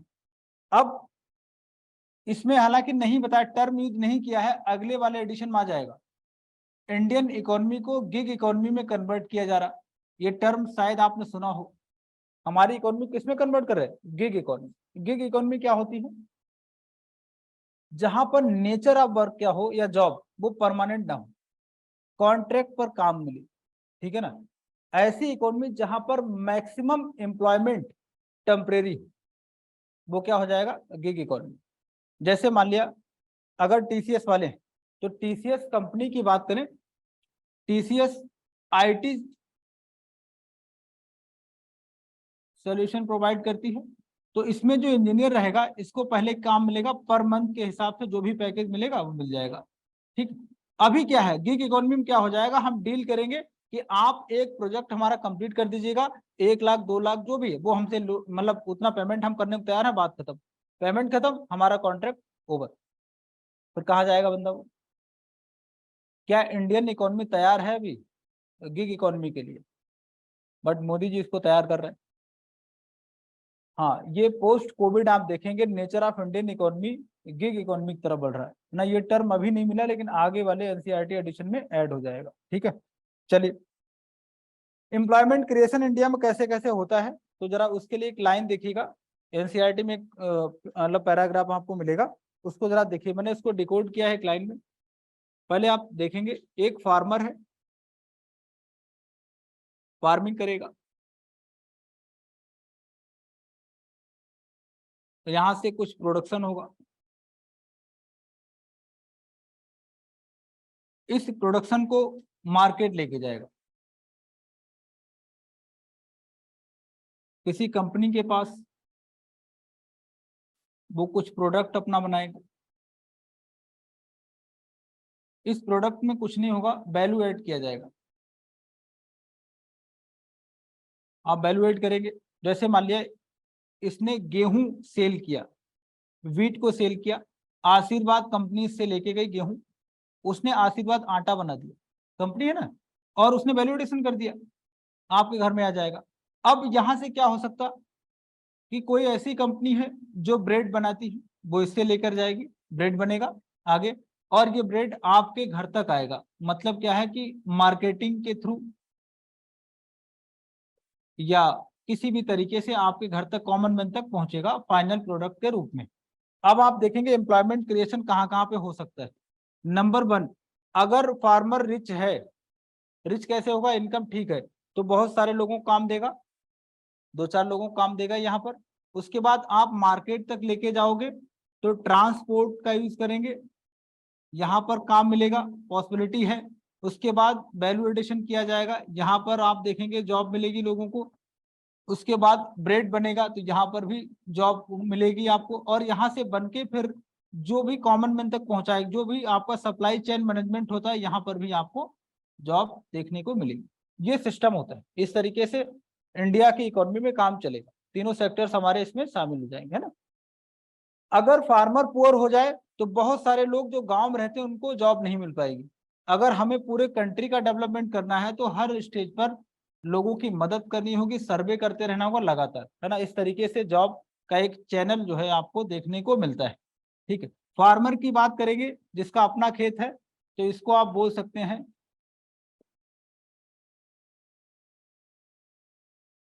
और यहाँ पर जो आपके पास परचून की शॉप होगी ना, जो डेली यूज की चीजें बेचता है, ये भी आपका क्या हो जाएगा, सेल्फ एम्प्लॉयड, अपना इन्वेस्टमेंट किया काम का, लेकिन है तो सेल्फ एम्प्लॉयड भी, ये भी एम्प्लॉयमेंट में ही आता है, काम तो इन्होंने भी किया हुआ है। इस तरीके से चैन चलती है इंडिया में। अगर एक भी चैन वीक हुई तो फिर वहां पर एम्प्लॉयमेंट कम हो जाता है। अब आप देखिएगा, अगर मान लिया दिल्ली में कोविड का समय अगर देखें, बहुत सारी फैक्ट्री बंद हो गई थी, लोगों की इनकम बंद हो गई, तो ये क्या ब्रेड खरीदेंगे, इनकी डिमांड कम हो जाएगी, इनकी डिमांड कम होगी। जब डिमांड कम है तो ब्रेड वाला भी कम ब्रेड बनाएगा, तो बहुत सारे लोगों की जॉब यहाँ पर जाएगी, बहुत सारे लोगों की जॉब यहाँ पर चली जाएगी। जब यहाँ से जब ब्रेड की सप्लाई नहीं होगी तो क्या वो आशीर्वाद से कुछ खरीदेंगे, यहाँ पर भी बहुत सारे लोगों को घर जाना होगा। और जब इनकी डिमांड आगे नहीं है तो आगे फार्मर से भी नहीं मंगाएंगे, तो फार्मर का भी क्या हो जाएगा, कम प्राइस पर चीजें बिकेंगी। तो ये पोस्ट कोविड आप देखेंगे बड़ा नेगेटिव इम्पैक्ट पड़ा है इंडियन इकोनॉमी के हर सेक्टर पर। और एक ग्राफ यहाँ पर मिला है, तो ग्राफ एनसीईआरटी में नहीं है लेकिन इसको आप लिंक करके मतलब देखेंगे क्या है। देखिए पोस्ट कोविड रिकवरी की जब बात करेंगे तो आपने कई सारे ग्राफ सुने होंगे, उसमें मैं आपको एक दो डिस्कस करता हूं। जैसे क्या है यहाँ पर ग्रोथ, ग्रोथ रेट, और ये आपका टाइम। सपोज करो कि हमारी इकोनॉमी का ग्रोथ रेट था 5%। और टाइम के साथ साथ ये टाइम जो चल रहा है वो 1920 वाला है, कोविड के समय। तो हम लगातार आगे बढ़ने वाले थे इस तरीके से। हमारी जीडीपी का ग्रोथ क्या होना चाहिए, आगे होना चाहिए था। लेकिन अभी कोविड आ जाएगा तो यहाँ पर सब कुछ ठीक चल रहा, कोविड आ गया तो बहुत तेजी से इकोनॉमी आपकी गिरी। क्यों ऐसा हुआ? अभी मैंने आपको बताया था, डिमांड कम हो जाएगी हर जगह, पूरी साइकिल क्या हो जाए, रिवर्स हो जाएगी। बहुत तेजी से हम नीचे चले आए। लेकिन फर्स्ट वेव में जैसे हमने अपनी इकोनॉमी को ओपन किया तो हमने तेजी से रिकवरी गेन करी। तो ये आपका हो जाएगा बी शेप रिकवरी, नाम सुना होगा आपने, ठीक है। तो ये रिकवरी क्या हो जाएगी, हाँ ये बी शेप रिकवरी हो जाएगी। ये है पोस्ट कोविड।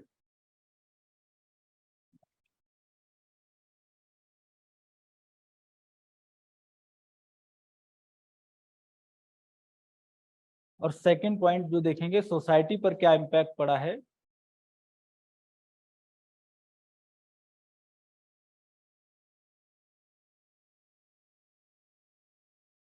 अभी जो दोबारा मतलब आपको नए एडिशन मिलेंगे एनसीईआरटी के, उनमें सब ग्राफ आ जाएंगे सारे। जो हमारा इंडियन गवर्नमेंट का सर्वे आता है, सर्वे बता चुका है, कई जगह देखा होगा आपने, अगर आप देखते हैं न्यूज़पेपर पढ़ते हैं तो। अगला एक ग्राफ और है जिसने ये कोविड के बाद रिकवरी में देखा गया है, उसको एक बार देखते हैं, ड्रॉ कर लीजिए फिर आगे।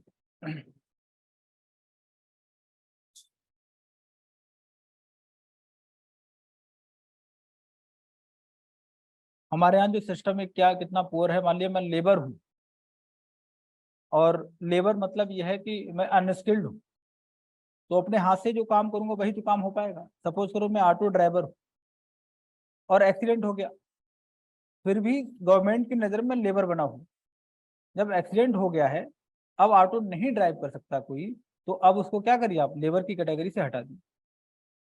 इससे बेनिफिट क्या होगा, मुझे सब्सिडी मिलेगी कुछ नया करने के लिए। जब आपने डेटा में हटाया ही नहीं, अभी तक आपकी नज़र में क्या हूँ, लेबर हूँ, तो मुझे सब्सिडी नहीं मिलेगी।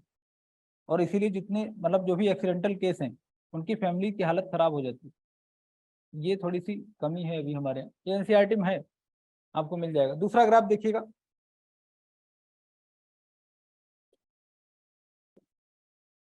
और ये ग्राफ आपको समझना है, लाइफ में याद रखिएगा। आफ्टर सिलेक्शन भी एक बात याद रखनी है, यहाँ समझ आएगा। देखिए यहाँ पर अपना ग्रोथ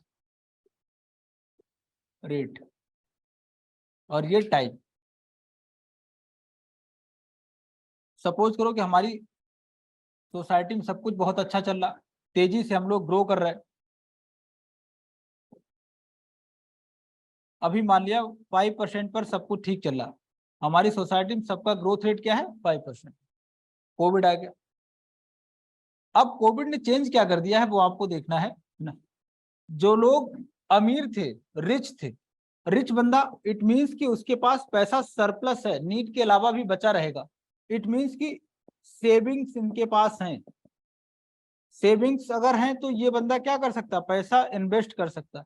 अगर आप इन्वेस्टमेंट करेंगे तो आपकी इनकम फिर से क्या हो जाएगी, इनकम आपकी बढ़ेगी। ठीक है, कई लोग ऐसे, ग्रोथ तो है, सैलरी मान लिया 1 लाख रुपए पर मंथ है, बट सारा काम ईएमआई पर है।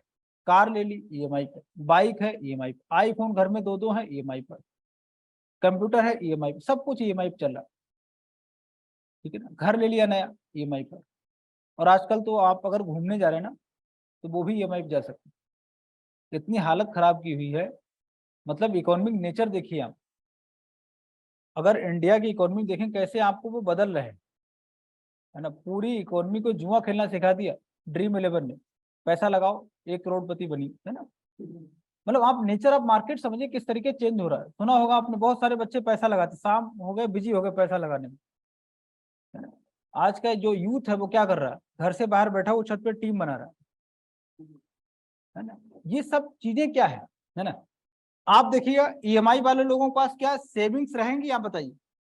जितना पैसा आएगा सब डिस्ट्रीब्यूट हो जाएगा, उनके पास सेविंग नहीं। क्या वो इन्वेस्ट कर सकते हैं, नहीं। क्या उनकी इनकम राइज करेगी, नहीं। तो आप देखेंगे आपकी सोसाइटी में जिनके पास सेविंग्स थी उनकी तो इनकम कोविड के बाद तेजी से बढ़ी,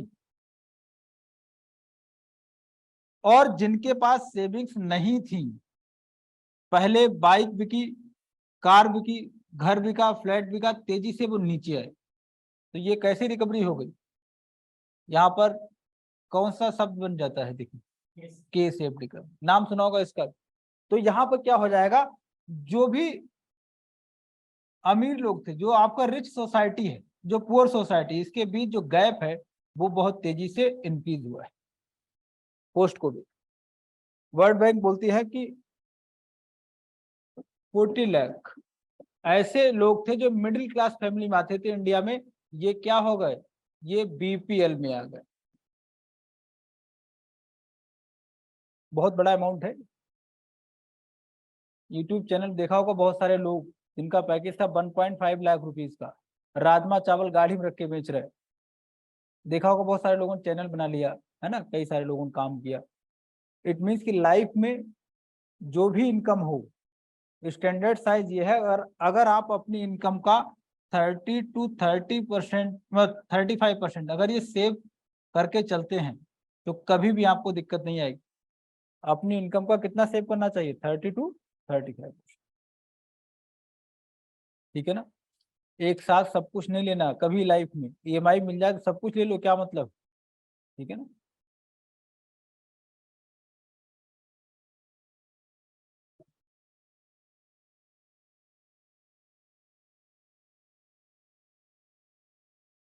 बहुत सारे लोगों ने यूट्यूब चैनल ओपन कर लिया। यूट्यूब का धन्यवाद बोलना चाहिए। कोविड में काम किसने दिलाया? यूट्यूब। जो लोग खाना बना रहे हैं, वीडियो बना दिया, मैं ऐसे खाना बनाता हूँ, है ना। ये भी एक मार्केट है। देखिए मार्केट का नेचर क्या चेंज हो गया ना। कभी किसी ने सोचा था कि यूट्यूब पर इतना ज्यादा लोग आ जाएंगे? अब आप देखिए इसके कारण बॉलीवुड की मूवी नहीं चल रही। घर से, हर घर से एक कलाकार निकल आया, कोई डांस कर रहा, कोई गाने गा रहा, बेशक गाना नहीं आता है फिर भी गाया जा रहा है ना।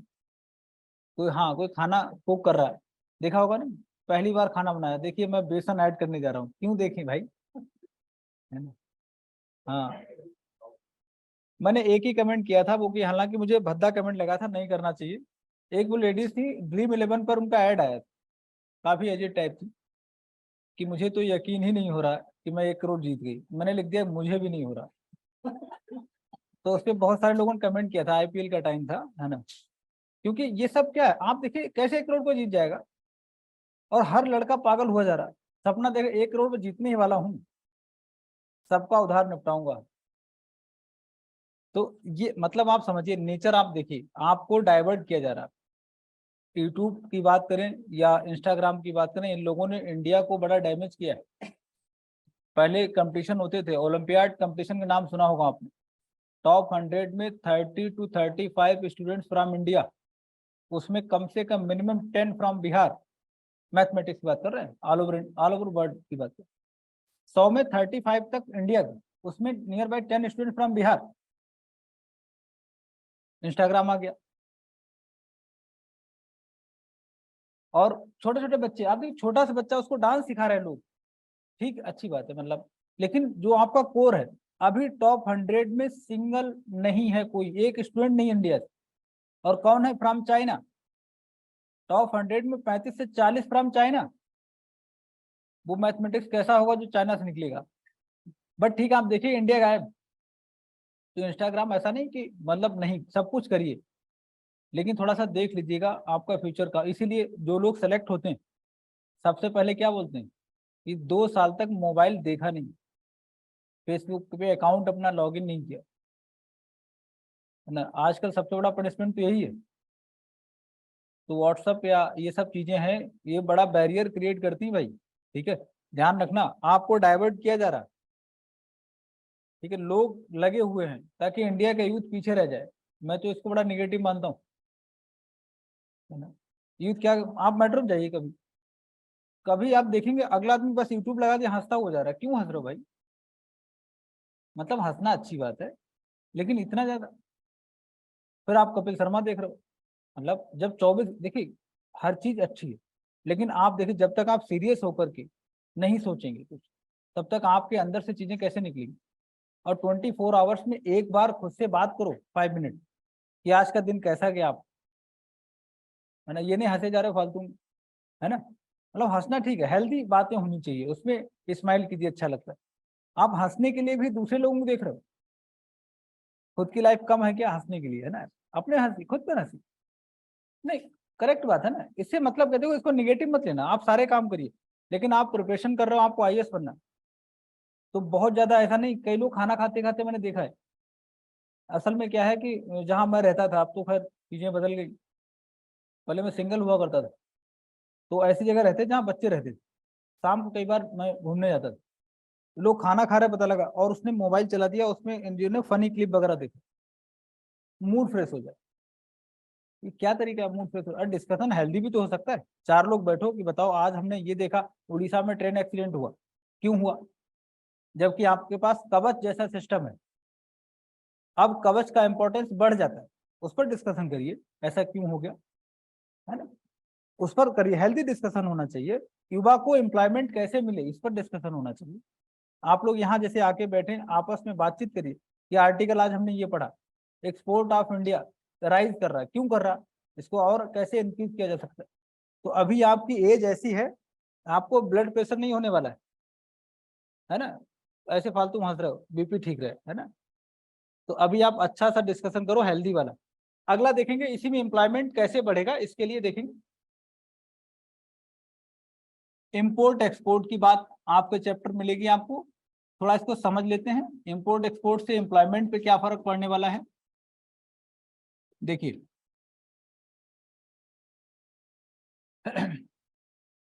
आपका इंडियन इकोनॉमी, सपोज करो ये आपका इंडियन इकोनॉमी है,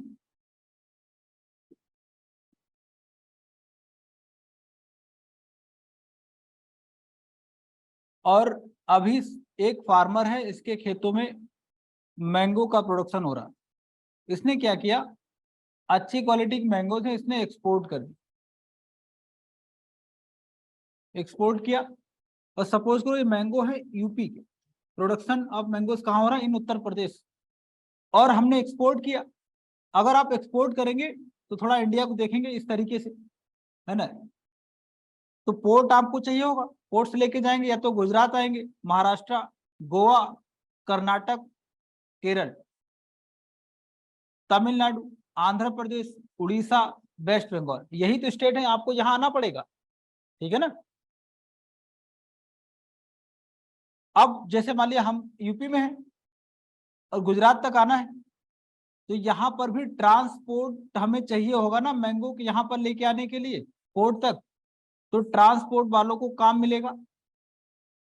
बात क्लियर है भाई, कहीं भी आप जाएंगे। अच्छा, एम्प्लॉयमेंट हो गया। अगर कंट्री के पॉइंट ऑफ व्यू से देखें, तो हमने जब मैंगो सेल करने गए और हमें बदले में क्या मिलेगा, डॉलर, फॉरेन करेंसी मिलेगी, फॉरेक्स आपका राइज करेगा, ये बेनिफिशियल है हमारे लिए।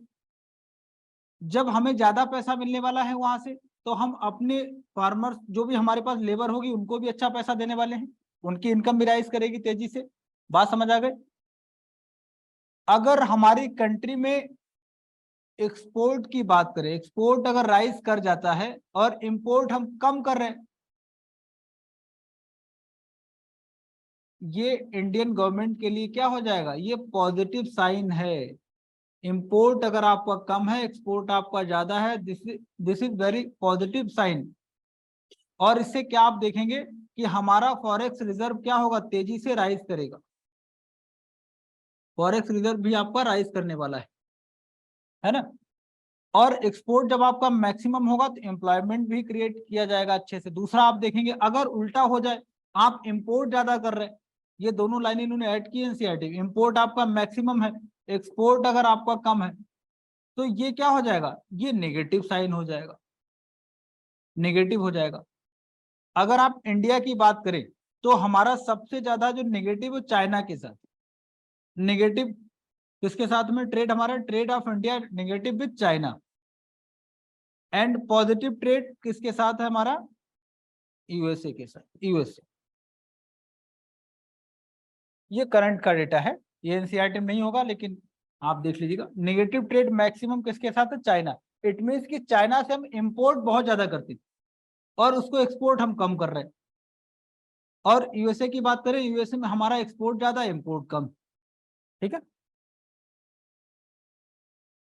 अगर ट्रेड पॉजिटिव हो जाएगा, इट मीन्स कि हमारे एम्प्लॉयमेंट और तेजी से राइज करेगा। हमें अपना ट्रेड कैसा करना, पॉजिटिव। इसीलिए लाइन उनकी क्या है कि वोकल फॉर लोकल, अपनी चीजें खरीदिए, है ना। तो ऐसे आप एम्प्लॉयमेंट को बढ़ा सकते हैं। अभी तक की कौन कौन सी पॉलिसीज आई हैं? अच्छा, इसमें डेटा मिलेगा आपको, टेबल मिलेगी एम्प्लॉयमेंट का, वो थोड़ा देख, जैसे क्या है कि एम्प्लॉयमेंट का परसेंटेज 47% टोटल एम्प्लॉयमेंट है ना, वो सब चीजें तो थोड़ा समझ लीजिएगा पहले। टेबल का डेटा बाद बताएंगे, अब आगे देखिएगा। जब आप किसी ह्यूमन की लाइफ की बात करते हैं तो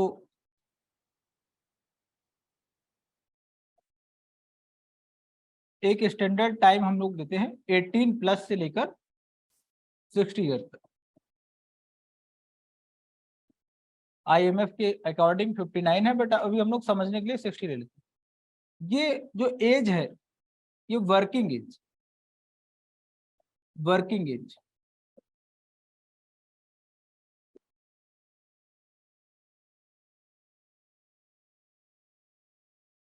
वर्किंग एज रहेगी 18 प्लस से लेकर 60 तक। ये जो बच्चे होंगे डिपेंडेंट रहेंगे इसी ग्रुप पर ना। 18 से नीचे वाले सब बच्चे हैं, ठीक है। ये काम नहीं करते, इनको टेंशन नहीं होता, ठीक है। और इससे आगे आप देखेंगे ये भी प्रोडक्शन साइकिल से बाहर हो जाएंगे, ठीक है। ओल्ड एज के लोग रहेंगे। तो पूरी इकोनॉमी अगर आप देखें, इसकी रिस्पॉन्सिबिलिटी किसके पास है, इन्हीं लोगों के पास होती है। तो जिस कंट्री में ये लोग ज्यादा हैं, मैक्सिमम है, वहां पर ग्रोथ क्या हो जाएगा, ज्यादा होता है, ठीक है। तो वर्किंग एज जहां पर ज्यादा रहेगी, इसको एक टर्म मैंने बताया होगा, इसको क्या बोलते हैं, यस, डेमोग्राफिक डिविडेंड। जहां पर मैक्सिमम वर्किंग एज के लोग हैं, उस कंट्री को एक डिविडेंड मिलता है, उसको क्या बोलते हैं, डेमोग्राफिक डिविडेंड। लेकिन चैलेंज क्या है कि इन लोगों को काम चाहिए। मान लीजिए बहुत सारे यूथ तो आपके पास हैं, काम उनके पास नहीं है, तो क्या करेंगे, फेसबुक चलाएंगे ना, उल्टे सीधे कमेंट करेंगे, है ना। मोदी जी को नहीं करना चाहिए था। और सबको काम मिल जाए, सुबह 8:30 आप निकल जाए ऑफिस, रात में आए आप 8:30 तक, कमेंट कर पाएंगे? बात करने का मन नहीं करेगा किसी, खाना खा के चुपचाप सो जाओ। तो अगर हम सबको, अपने जितना भी यूथ है आपके पास, उनको क्या मिलना चाहिए, काम मिलना चाहिए, ठीक है। यूथ चैलेंज है। और यूथ का नेचर कैसा होता है, जस्ट लाइक यूरेनियम। यूरेनियम को अगर आपने कंट्रोल कर लिया तो फिर क्या होगा, पूरा कंट्री चमकेगा, एटॉमिक पावर स्टेशन। और अनकंट्रोल रिएक्शन, नागासाकी, याद है ना। तो हमें क्या करना, अपने यूथ को क्या करना है, कंट्रोल करना है, एक फ्रेम में लेकर के आना है। कोई ऐसी पॉलिसीज हैं, स्कीम 2-3 है, इनका नाम इसमें लिखा गया है, आपको चैप्टर मिल जाएगा, उसको आप पढ़ चुके हैं। जैसे स्टार्टअप की बात है, स्टैंड अप की बात है ना, ये सब इसमें मिल जाएगा। अब एम्प्लॉयमेंट की बात करेंगे कि हमारे यहाँ पर एम्प्लॉयमेंट का मेजरमेंट कैसे करते हैं। एम्प्लॉयमेंट मेजरमेंट, हेडिंग डलेगा, मेजरमेंट ऑफ एम्प्लॉयमेंट, मेथड्स क्या क्या है। अगर हम बात करें एक साल 1 ईयर की बात करेंगे, तो इसमें टोटल डेज कितने होते हैं, 365। अगर किसी पर्सन को इंडिया में 273 डेज काम मिल जाए, तो ये होता है उसका स्टैंडर्ड ईयर।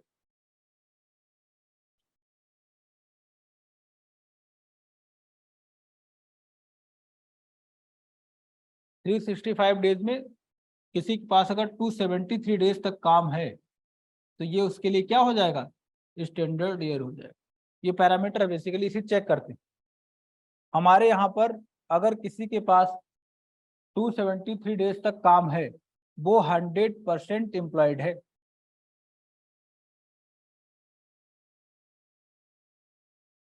ठीक है। 273 डेज। और नरेगा में कितने दिन काम मिलेगा भाई, 100 है, वो 150 लिमिटेड है बेटा, हर जगह नहीं है ना। तो 100 डेज, और बाकी काम कहाँ मिलेगा फिर उनको? रबी की क्रॉप में मिल जाएगा, खरीफ की क्रॉप में मिल जाएगा, इस तरीके से काम। तो मेजरमेंट की जब बात करेंगे तो हमें पता, अगर कोई ऐसा पर्सन है, ऐसा कोई लेबर है जिसको 273 डेज तक काम मिलता है, वो क्या हो जाएगा? स्टैंडर्ड ईयर उसके लिए हो जाएगा, और ये 100% एम्प्लॉयड हो जाएगा। बाकी तरीके जो मेथड आप लिखा, नंबर 1 पहला मेथड क्या है? पर डे के हिसाब से, पर डे देखते हैं, पर डे के हिसाब से मेजरमेंट किया जाता है। उसके बाद पर ईयर के हिसाब, नंबर 2 लिखेंगे पर ईयर, और थर्ड वन लिखेंगे पर वीक। पर week, per day and per year हो जाएगा। पर मंथ नहीं है, इंडिया में पर मंथ के हिसाब से एम्प्लॉयमेंट नहीं चेक किया जाता। ठीक है, 3 ही मेथड है, ध्यान रखना पीटी में, पर डे, पर week, per year, per month नहीं है। ठीक है, हाँ सर्विस वाले लोगों को पैसा मिलता है, ये पेमेंट देने का एक मतलब मेथड हमारे यहाँ पर है, लेकिन एम्प्लॉयमेंट हम लोग पर मंथ नहीं देते, इसलिए आपने पर एनम सुना होगा, पैकेज मिलता है। हाँ, पर एनम, हमेशा पर एनम, वही बस पर एनम। ठीक है, पर डे या पर एनम या पर आवर, अभी देखेंगे हम लोग, बात करेंगे। पर मंथ हमारे यहाँ नहीं है कुछ, ये हमारा सिस्टम नहीं, पुराना है, ब्रिटिश टाइम से ही चला आ रहा। ठीक है, पर डे में क्या करेंगे इसको देखिए, अगर कोई ऐसा पर्सन है जिसको 1 आवर का भी काम नहीं मिला है, तो वो क्या हो जाएगा? पर डे कैसे कंसिडर करते हैं? किसी बंदे का सर्वे किया जाएगा, किसी भी लेबर का, उससे पूछा जाएगा आज पूरे दिन में कितने घंटे आपने काम किया। अगर उसके पास में, पर डे की बात कर रहे हैं, मिनिमम 60 मिनट का काम अगर रहा है, तब तो वो एम्प्लॉयड हो जाएगा, अदरवाइज अनएम्प्लॉयड। एक दिन में मिनिमम कितने काम मतलब कितने टाइम तक काम किया होना चाहिए आपने? 60 मिनट या 1 आवर। ठीक है, अगर किसी ने नहीं किया है, वो क्या हो जाएगा? अनएम्प्लॉयड। ठीक है, आप सोचिए एक दिन में कितना काम किया आपने? क्या 1 घंटे के काम से पूरा दिन निकल जाएगा?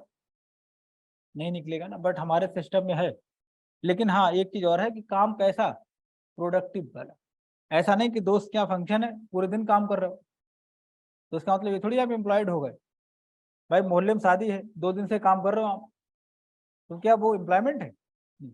ऐसा काम जिससे आपको पैसा मिले, आशीर्वाद नहीं। ठीक है, हाँ ये चीजें याद रखिएगा। तो अगर किसी के पास बिल्कुल कोई ऐसा काम नहीं है जिसमें उसको पैसा नहीं मिले, मतलब पैसा ना मिले, पर डे के हिसाब से हम देखेंगे मिनिमम 60 मिनट। और पर वीक में क्या देखेंगे ना? देखिए एक चीज और देखिएगा, पर वीक से पहले ह्यूमन राइट जब से मिलना स्टार्ट हो गया, तो एक दिन में ह्यूमन बॉडी की जो कैपेसिटी है ना, वो मैक्सिमम आप काम कर सकते हैं 8 आवर्स पर डे, है ना? ये आपका ह्यूमन राइट मैक्सिमम है, मिनिमम भी होता है। जैसे मान लिया सीमेंट की फैक्ट्री है, जहां पर स्टोन वगैरह डाले जाते, उनकी पिसाई वगैरह होती, मशीन चलती, जो ऑपरेटर रहता ना, उसको मैक्सिमम 2 से 2.5 घंटे काम करना होता है। इतनी डस्ट आती है ना, रुकना मुश्किल होता है।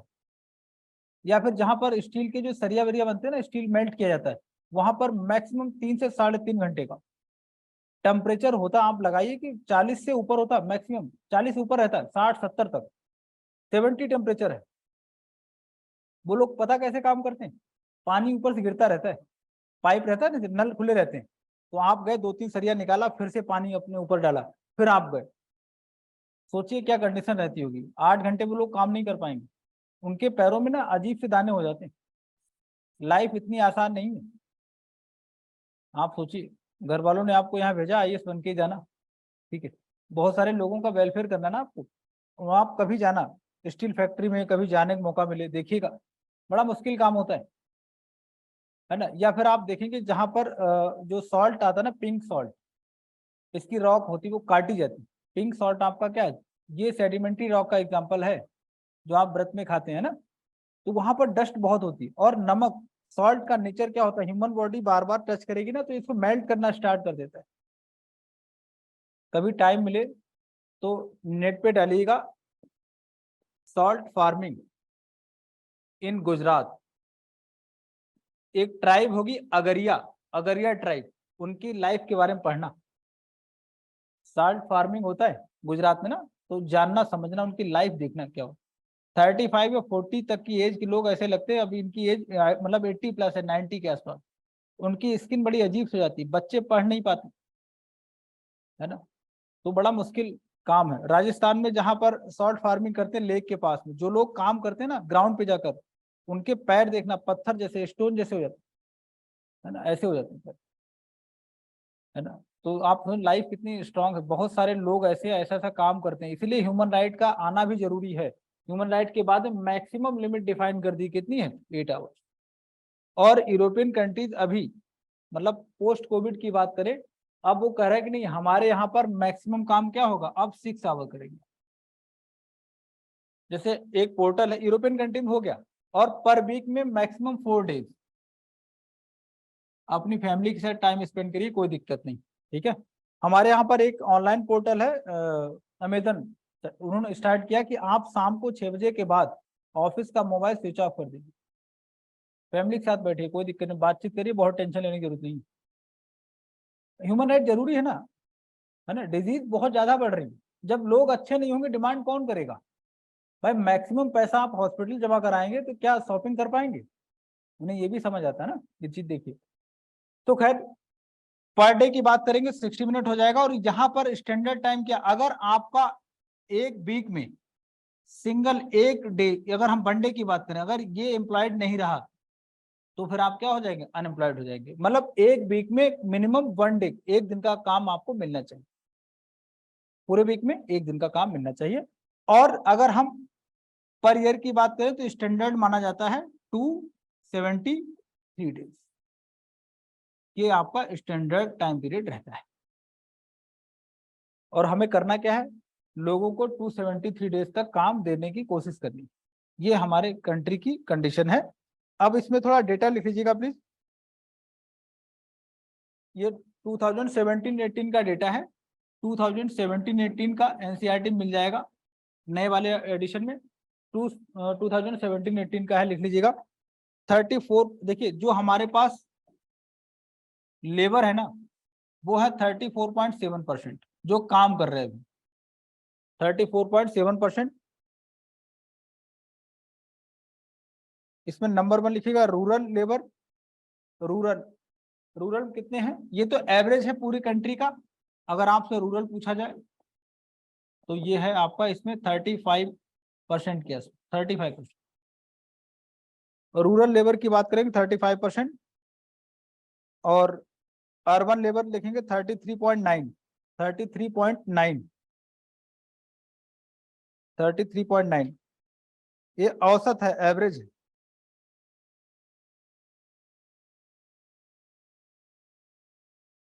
आगे एक आपको एक टेबल मिलेगी इसी यूनिट में, उसमें primary sector, secondary sector, tertiary, उसमें लिखा होगा कहाँ पर कितना परसेंटेज है।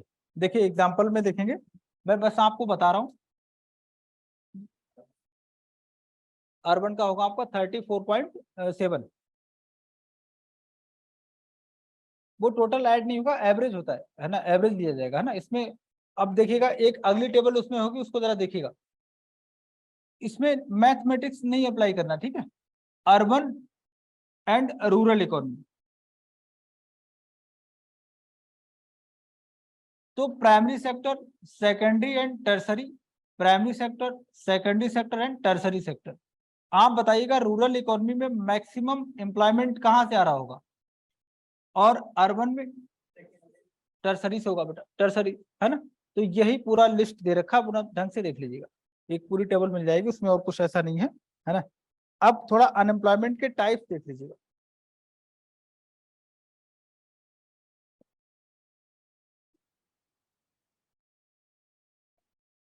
अनएम्प्लॉयमेंट की बात करें, इसके टाइप्स थोड़े से देखने हैं आपको।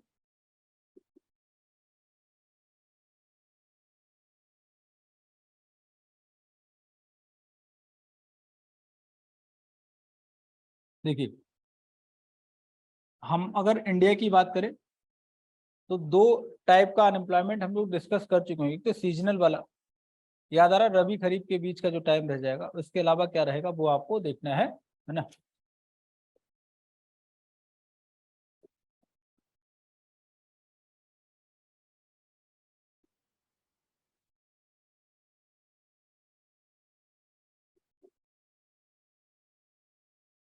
Frictional unemployment. फिर आपको देखना क्या इंडिया में है।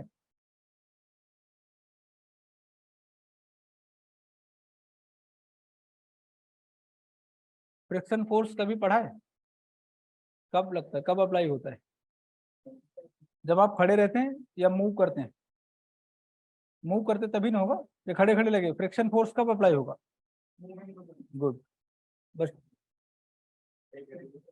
खड़े खड़े ना बेटा, वो नीचे से देखिए, नीचे जो फोर्स लगेगा नीचे की तरफ वो ग्रेविटी वाला होगा, ऊपर होगा नॉर्मल फोर्स, जो दोनों मिलके बैलेंस कर दे, है ना। नॉर्मल की बात करो ना। यस सी वर्मा, है ना, पार्ट 1, है ना, ये पढ़ा है ना, इसलिए बीटेक का अपना फायदा ही रहता है ना। तो ये चीज देखिए, फ्रिक्शनल फोर्स की बात अगर करें, ये क्या है, मान लिया जैसे राम है, राम अभी जॉब कर रहा है लखनऊ में,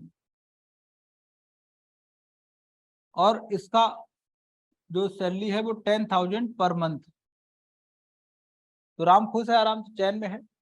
इसका दोस्त है मोहन, दिल्ली में, इसने इसको फोन किया, जरा देखिए, क्या राम के पास अभी कोई जॉब है? नहीं है, बिल्कुल है, काम कर रहा है, कितना पैसा मिल रहा है? 10,000 रुपीज। इसका एक फ्रेंड है मोहन, उसने इसको कॉल कर दिया कि आप दिल्ली आ जाओ, और आपका पैकेज जो है, दिल्ली जब आओगे आपका पैकेज हो जाएगा, सपोज करो 30,000 रुपीज।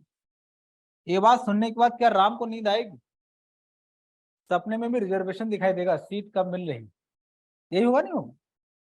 तो यहाँ देखिएगा, लखनऊ में रिजाइन करने से दिल्ली में ज्वाइन करने के बीच जितने दिन वो अनएम्प्लॉयड रहा, ये होगा आपका फ्रिक्शनल अनएम्प्लॉयमेंट। बात समझ आई क्या है?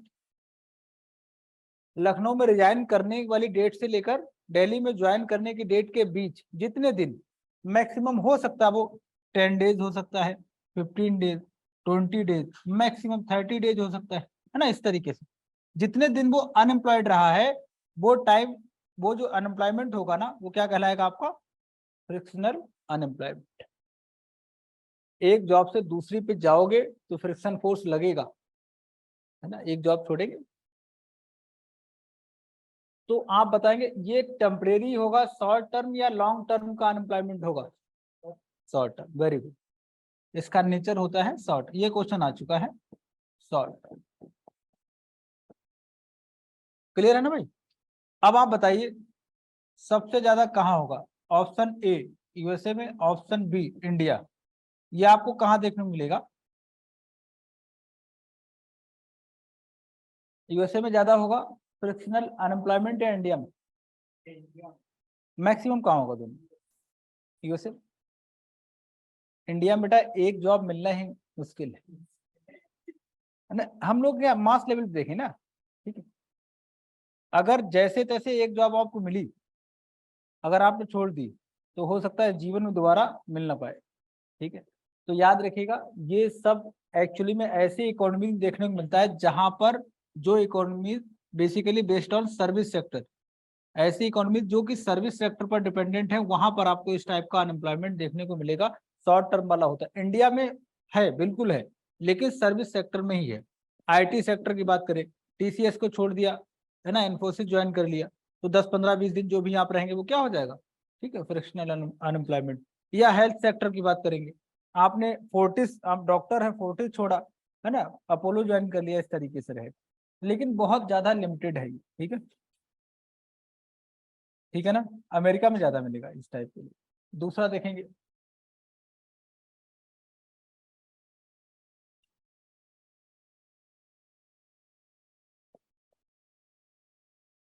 पहले आप एक चीज समझेंगे, जैसे अगर कहीं पर रोड कनेक्टिविटी बहुत अच्छी है और एक फूड पार्क बन गया, तो यहाँ पर एम्प्लॉयमेंट कैसा हो जाएगा? ऑटोमेटिकली तेजी से दिखेगा, है ना, ग्रोथ दिखेगा।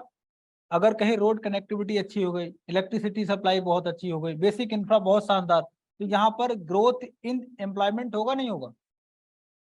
अगर कुछ ऐसी जगह, ऐसा एरिया है जहां पर इंफ्रास्ट्रक्चर बहुत पुअर है, तो वहां पर क्या होगा? एम्प्लॉयमेंट कम होगा। तो हमारे यहाँ पर आप देखिएगा,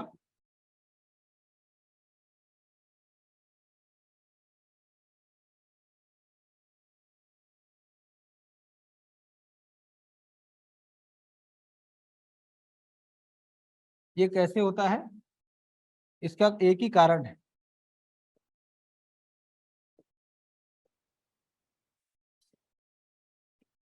पुअर बेसिक इंफ्रास्ट्रक्चर। एग्जाम्पल लिखेंगे, बिहार, नॉर्थ ईस्ट,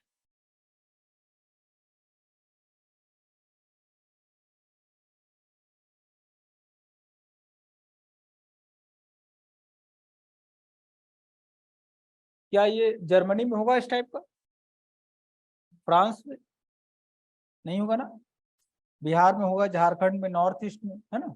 इस तरह नॉर्थ ईस्ट में क्यों होगा, क्योंकि आप देखिए ना वहां पर ये स्लोप बहुत ज्यादा है, तो डेवलपमेंट भी क्या है, उसकी लिमिटेशंस है वहां पर, है ना। बिहार में पॉलिटिकल लोग ही पता नहीं क्यों ऐसा काम नहीं कर पा रहे, है ना।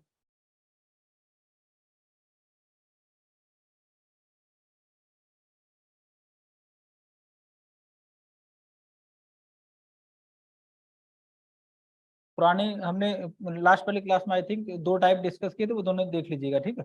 अगला देखेंगे, अगला क्या है हमारे यहाँ पर,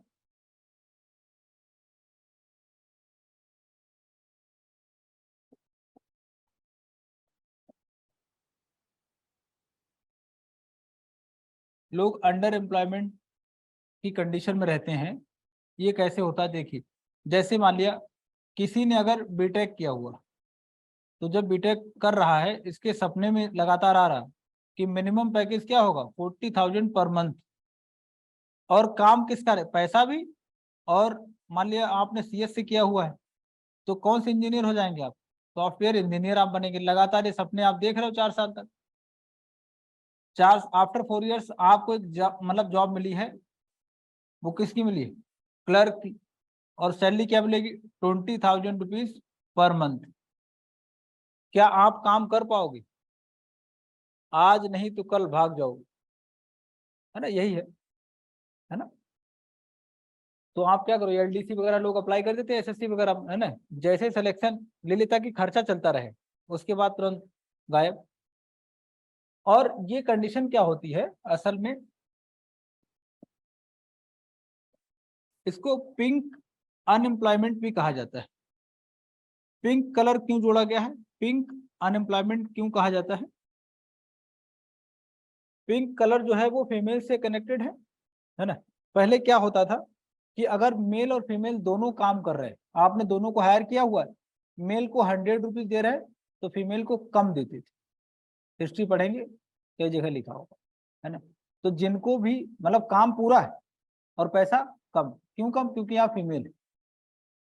तो ऐसे ही आप देखिएगा, इसको क्या है, इसकी जो क्वालिफिकेशन है बीटेक है ना, 40,000 लाइफ, मिल कितना रहा, 20,000, तो इसके साथ में वही कंडीशन आपका हो जाएगा, पिंक अनएम्प्लॉयमेंट हो जाएगा, ठीक है।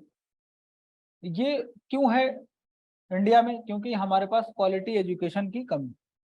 इसके पीछे का जो बेसिक रीजन क्या है, क्वालिटी एजुकेशन। बीटेक वालों को ही नहीं पता कि उन्होंने बीटेक क्यों किया, मौसी के लड़के ने किया था इसलिए उन्होंने कर दिया, है ना। तो बाकी अब देख लो, है ना। और ये भूल गए कि मौसी के लड़के ने किया था आईआईटी दिल्ली से, और आप कर रहे हो मोहनलाल गुप्ता इंजीनियरिंग कॉलेज, तो अंतर रहेगा ना, क्वालिटी में अंतर है ना दोनों में। अगला कारण क्या, अगला रीजन मतलब किस टाइप का अनएम्प्लॉयमेंट आपको मिलेगा देखने को, वो देखिएगा। ये सब इंडिया में ही है ना, मिलता देखने को नहीं? हाँ ये बिल्कुल मिलेगा, ठीक है, बहुत ज्यादा है, हाँ बिल्कुल रहेगा। बट ये है कि हारना नहीं है, लगे रहो लगातार, है ना। आज 20,000 तो आगे क्या हो जाएगा, बढ़ जाएगा, ये। अच्छा, गवर्नमेंट ने कोई स्कीम चलाई क्या, ऐसा कुछ है एम्प्लॉयमेंट को बढ़ाने के लिए? जीएस में पढ़ेंगे, बहुत सारी पॉलिसीज है, बहुत सारे टाइप है। आपकी बुक में तो दो ही टाइप बताए, एक तो क्या है सीजनल अनएम्प्लॉयमेंट। सीजनल क्या था, एग्रीकल्चर हम लोग डिस्कस कर चुके हैं। सीजनल मतलब क्या है, जैसे मान लिया रबी एंड क्रॉप, मतलब रबी एंड खरीफ क्रॉप के बीच का जो टाइम है, 2.5-3 महीने, यहाँ पर वो लोग क्या काम करेंगे, जिनके पास कोई जमीन नहीं है, फार्मिंग लैंड ही नहीं है, जीरो, वो लोग क्या करेंगे, है ना। और देखिए, अगर आप रूरल स्ट्रक्चर समझते हैं तो देखिए, खरीफ की क्रॉप अक्टूबर में हार्वेस्टिंग हो जाएगी, और अक्टूबर में तुरंत आप लगा देंगे रबी की क्रॉप, रबी तुरंत लग जाएगा। और रबी से खेत आपका फ्री हो जाएगा कब? मार्च में। फिर से आप आएंगे जुलाई में इसको लगाने के लिए, करीब करीब जून या जुलाई के आसपास। आप देखिएगा अप्रैल, मार्च, आधा मार्च, 15 डेज मार्च के, अप्रैल में क्या करेगा, मई में क्या करेगा, और नियर बाई 15 डेज आपका जून का। आप क्या करने वाले, परिवार आपका कैसे चलेगा? और रूरल इंडिया की अगर बात करें हम लोग, 56% फैमिलीज ऐसी हैं जिनके पास में जमीन नहीं है। हाँ, तो क्या करोगे भाई? ठीक है, या बहुत छोटी जमीन, स्मॉल होल्डिंग है ना, क्या करेंगे आप? आपको काम चाहिए, तो आप ये करीब करीब 3 मंथ का काम आप टाइम कैसे निकालेंगे? इसी समय आपको मिलेगा मनरेगा। अगर आप गांव में देखेंगे तो इस समय मनरेगा वालों से काम कराया जा रहा होगा, या पहली शिफ्ट लग गई होगी। कोई गांव का है आप लोगों में? नरेगा में काम स्टार्ट हो रहा अभी, यही टाइम है। हाँ, काम चल रहा ना, इसी समय चलेगा। और जैसे ही जुलाई आएगी काम बंद। मतलब क्या सही नहीं है?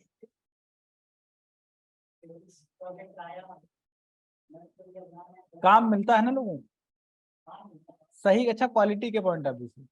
अरे ठीक है, क्वालिटी ठीक है, कोई बात नहीं है ना। देखो मेरी बात सुनिए, उनका काम क्या है मैंने बताया होगा, वर्किंग एरिया उनका डिस्कस किया था ना, वो क्या काम करेंगे। सबसे ईमानदारी वाला काम है उन्हीं का। मानसून से पहले आप क्या करने वाले, जितनी वाटर बॉडीज हैं वो क्लीन करिए, है ना, इस तरीके का काम रहेगा। सोशल फॉरेस्ट्री करिए, आसपास प्लांटेशन को बढ़ाइए, फॉरेस्ट कवर बढ़ाइए, ट्री कवर बढ़ाइए। और बहुत सारे लोग क्या करते हैं, जैसे मैं गांव का प्रधान हूँ, पैसे तो मैं ही दूंगा, अपने खेत में गन्ना कटवा रहा हूँ, काम मेरा अपना है। ये यूपी की कंडीशन है, मैं यूपी से हूँ, मैं आपको बता रहा हूँ, ये रियलिटी है। लेकिन कौन कंप्लेन करने जाएगा? जो कंप्लेन करेगा मुझे उसका घर पता है। हाँ, ये रियलिटी है ना। आप देखिए तो ये लोकल लोकल पॉलिटिक्स बहुत ज्यादा सीरियस होती है। खैर, तो आप यहाँ पे ना नरेगा को एक बार फिर से रिवाइज कर लीजिएगा, इस तरीके से एम्प्लॉयमेंट देखेंगे, है ना। बहुत ज्यादा इसमें डेटा नहीं है ना। अब बेसिक इंफ्रास्ट्रक्चर हेडिंग डालेंगे, बेसिक इंफ्रा, क्या क्या चीजें आती हैं। बेसिक इंफ्रा ऐसा टॉपिक है कि इंडियन गवर्नमेंट को भी इसकी डेफिनेशन नहीं पता कि बेसिक इंफ्रा में क्या क्या आने वाला है, इन्हें खुद नहीं पता है। ठीक है, प्रॉपर डेफिनेशन नहीं, कुछ कहीं नहीं मिलेगी, है ना। हाँ हाँ बेटा, बता चुका हूँ, लास्ट वाली क्लास में मतलब बताया था, सीजनल और डिस्चार्ज, हाँ दोनों। ठीक है, देख लीजिएगा, नहीं समझेंगे मैं आपको एक्सप्लेन कर दूंगा। इंफ्रास्ट्रक्चर की बात करेंगे, इसकी डेफिनेशन कुछ नहीं है। जब आप जीएस करेंगे तब भी आपको डेफिनेशन नहीं मिलेगी। ठीक है, इस चैप्टर में सिर्फ और सिर्फ जो डेफिनेशन है वो है कोर इंडस्ट्री। डेफिनेशन किसकी है? कोर इंडस्ट्री की, बस इसके अलावा। खैर देखिए, बेसिक इन्फॉर्म हम लोग क्या कंसिडर करते हैं, जो आपका मिनिस्ट्री ऑफ फाइनेंस है इसके अकॉर्डिंग इसमें आता है road connectivity, rail network, road है, रेल, पोर्ट, ये तीनों आ जाएंगे। उसके बाद हेल्थ की बात करेंगे, एजुकेशन,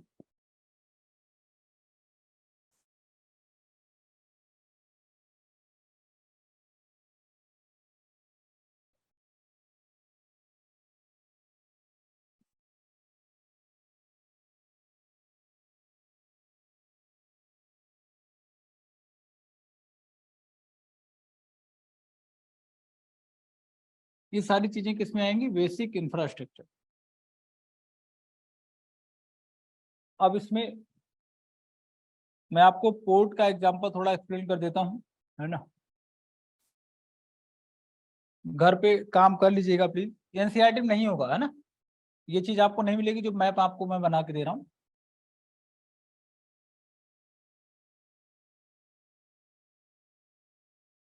ये आपका है वेस्टर्न घाट, वेस्टर्न घाट्स ये आपका है। और ये वाला सेक्शन आपका है ईस्टर्न घाट।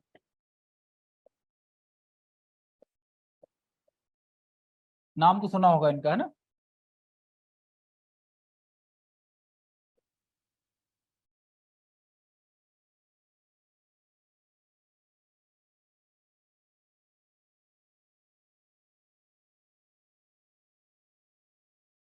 डायग्राम बना लीजिएगा, थोड़ा बड़ा सा बनाइएगा।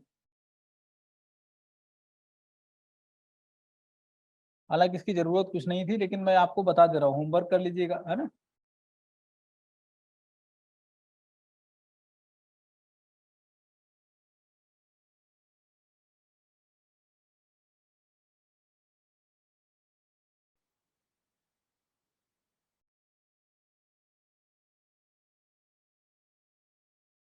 इधर आप देखेंगे वेस्टर्न घाट की तरफ क्या है, अरेबियन सी है।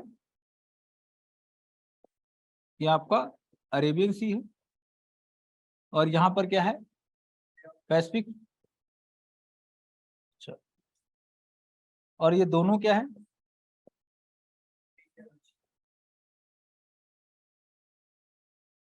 चलिए आपको बेसिक इंफ्रा में देखना, पोर्ट की बात हम लोग करेंगे, है ना।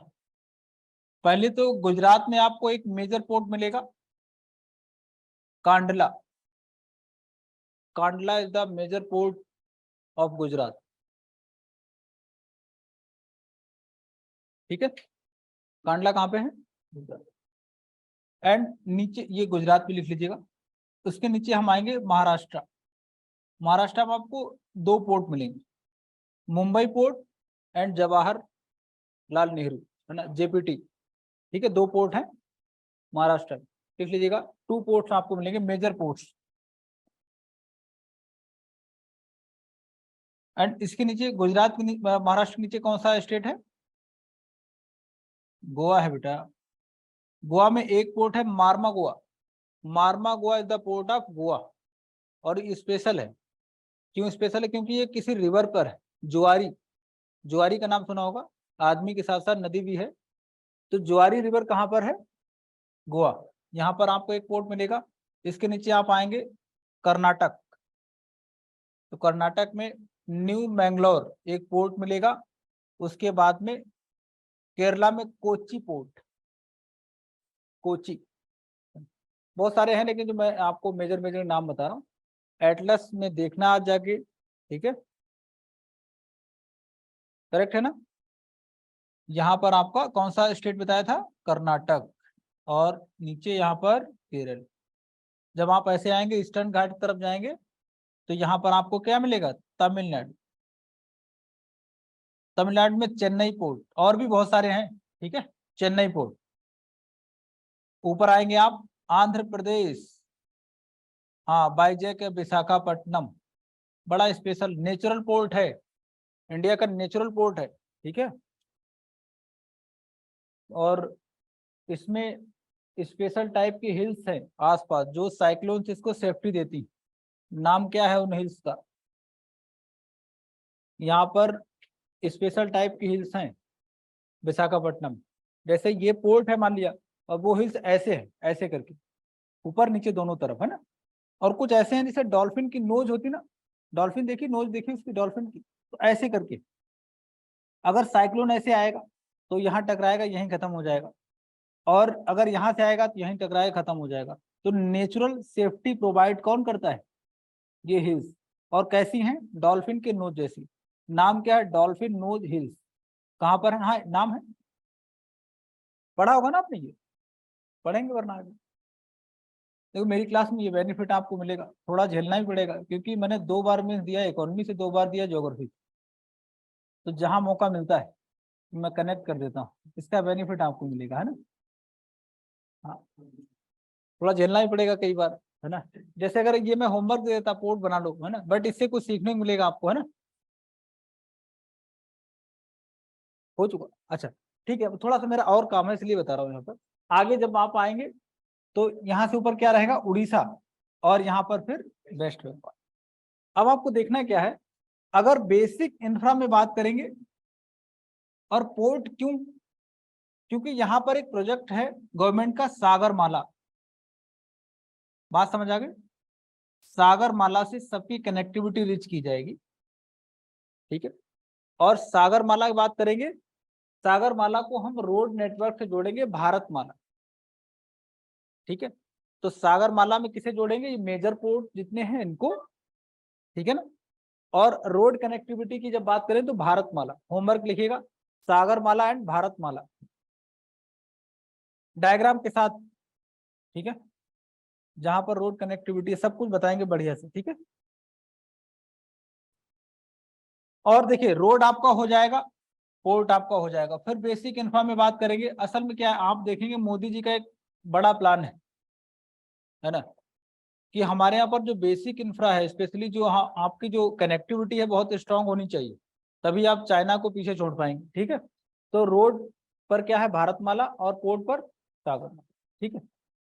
इसके अलावा रेल पे आप देखेंगे, रेल में बहुत सारा काम किया जा रहा। जैसे आप देखेंगे गुड्स ट्रेन की बात करेंगे, मालगाड़ियां गुड्स ट्रेन है ना, इसमें 3 नाम हैं। एक है आपका एनाकोंडा, नाम सुना है? एनाकोंडा लिखिए, एनाकोंडा। और एक सर्फ है बासुकी, नाम सुना बासुकी का? कभी एनसीईआरटी या कहानी वानी पढ़ी होगी ना, रिलीजियस स्टोरीज वगैरह। बासुकी सर्फ, जब समुद्र मंथन का नाम सुना है? देवताओं और राक्षसों में समुद्र मंथन हुआ था ना, तो उनको रस्सी नहीं मिल रही थी, तो एक सर्फ तैयार हुआ कि ठीक है मुझे यूज कर लीजिए, तो वो बासुकी थे। हाँ हाँ, बासुकी, ये सॉरी बासुकी, मैंने बासुकी, तो बासुकी एनाकोंडा नाम लिखिएगा। और हमारी अर्थ, धरती जो है किस सर्फ के ऊपर रखी हुई है? शेषनाग। तीसरा लिखिएगा शेषनाग। ये तीनों क्या है? मालगाड़ियां हैं, गुड्स ट्रेन है भारत, ठीक है। याद रखेंगे ये तीनों नाम किसके हैं? Goods train. ये बहुत लंबी ट्रेन हैं, ठीक है। और सबसे लंबी है सुपर बासुकी। सबसे लंबी ट्रेन कौन सी है इनमें से? सुपर बस, लगभग 4 किलोमीटर लंबी, 3.5 या 6 ऐसे किलोमीटर लंबी है। 3.5 किलोमीटर लंबी ट्रेन है, भारत में ही है ये, है ना। इससे क्या बेनिफिट होगा? सागर माला एंड भारत माला दोनों को जो है कमी नहीं होगी ना, ट्रांसपोर्ट की फैसिलिटी बहुत शानदार है, ठीक है। अगला एग्जांपल आप देखेंगे रेल में, किसान रेल, किसान रेल, किसान रेल, ठीक है। किसान रेल भी क्या, गुड्स ट्रेन है बेसिकली। इसमें वही सब चीजें जाएंगी जो फार्मर्स जिनका प्रोडक्शन करते हैं। और पहली किसान चली थी बिहार में, जगह है दानापुर, पटना स्टेशन से पहले, दानापुर से लेकर के देवलाली, देवलाली है महाराष्ट्र में, हिल स्टेशन है। तो ये दानापुर है आपका बिहार में। First Kisan rail between Danapur and Deolali, Danapur and Deolali, नाम सुना देवलाली का? महाराष्ट्र में है, बहुत अच्छी जगह है। हाँ, बहुत पहले से है ना, जो मतलब ब्रिटिश टाइम से है। बड़ा पर्वतमाला अलग चीज है ना, ना पर्वतमाला अलग चीज। पर्वतमाला क्या है देखिए, जैसे मान लीजिए जब आप जाते हैं देवघर झारखंड में, वहां पर ऊपर शंकर जी का स्थान है, तो कैसे आप जाएंगे? जो बच्चे हैं या बूढ़े, जो मतलब ओल्ड एज के लोग हैं, वो चढ़ नहीं पाएंगे, तो क्या करेंगे उनके लिए? तो आप देखिएगा बहुत सारी व्यवस्था ऐसी होती है। जैसे ये पर्वतमाला की बात करें, पर्वतमाला अलग चीज है ना। और ये पिछले वाले बजट में आ चुका। जैसे मान लिया ऊपर पहाड़ कहीं मंदिर वंदिर रहता है, इस तरीके से आप पैदल नहीं जा पाओगे, तो एक रोप वे डेवलप किया जाएगा। तो रोप वे डेवलप करेंगे, और ये प्रोजेक्ट है पर्वतमाला प्रोजेक्ट, सेंट्रल गवर्नमेंट का है। लास्ट में दिखा देता हूँ, हालांकि इसमें इन्फा में जोड़ लीजिएगा, एनसीईआरटी में नहीं, अगर करना चाहें तो कर सकते हैं। ये प्रोजेक्ट है आपका पर्वतमाला। अब इसमें क्या है, एक तो ट्रिपल पी के थ्रू बनेगा, पब्लिक प्राइवेट पार्टनरशिप, सरकार और प्राइवेट कंपनी मिलकर बनाएंगी प्रोजेक्ट माला। टोटल लेंथ जो है कवर की जाएगी 60 किलोमीटर। टोटल प्रोजेक्ट्स हैं 8 प्रोजेक्ट पहले डेवलप किए जाएंगे। और कैसे होते हैं देखिए, जैसे मान लिया ये कोई पहाड़ी टाइप है, यहाँ पर मंदिर अंदिर जनरली ऊपर होता है ना, इस तरीके से। अब इसका ऑब्जेक्टिव क्या है, हम लोग टूरिज्म को बढ़ाएंगे। जैसे आप हरिद्वार में कभी जाइएगा, तो हरिद्वार में कुछ ऐसा ही है, इस तरीके देखेंगे, है ना। दो माता जी का कोई स्थान है वहां पर, नाम मुझे नहीं याद आ रहा, बीच में है आपका ये हर की पौड़ी, इस तरीके से अगर आप हरिद्वार जाएंगे, तो यहाँ पर दर्शन जब करने जाएंगे तो बच्चे वगैरह नहीं जा पाएंगे, तो इनके लिए क्या विकास किया जाएगा, रोप वे बनाया जाएगा। एक है पहले से केबिन टाइप रहेगा, उसमें बैठ जाइए और सीधा ऊपर दर्शन कर लीजिए, फिर बैठ नीचे चले जाओ। इससे टूरिज्म क्या हो जाएगा, बढ़ेगा। यहाँ पर ऑलरेडी पहले से ही है। इसी तरीके से क्या इस पूरे प्रोजेक्ट को नाम दिया गया है पर्वतमाला, ठीक है। उसमें रोप वे का डेवलपमेंट होगा, ठीक है, उसका अलग से मतलब नहीं है। तो बेसिक इंफ्रा पर बात हम लोग करेंगे। दो प्रोजेक्ट आप कर लीजिएगा, सागरमाला एंड भारतमाला, थोड़ा पढ़ के आइएगा, है ना।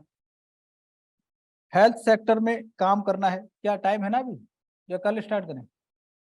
तो इसी यूनिट से हम लोग कल स्टार्ट कर लेंगे, थोड़ा सा फैक्चुअल डेटा है, ठीक है। चलिए बाकी यूनिट पढ़ना स्टार्ट कर दो, ठीक है।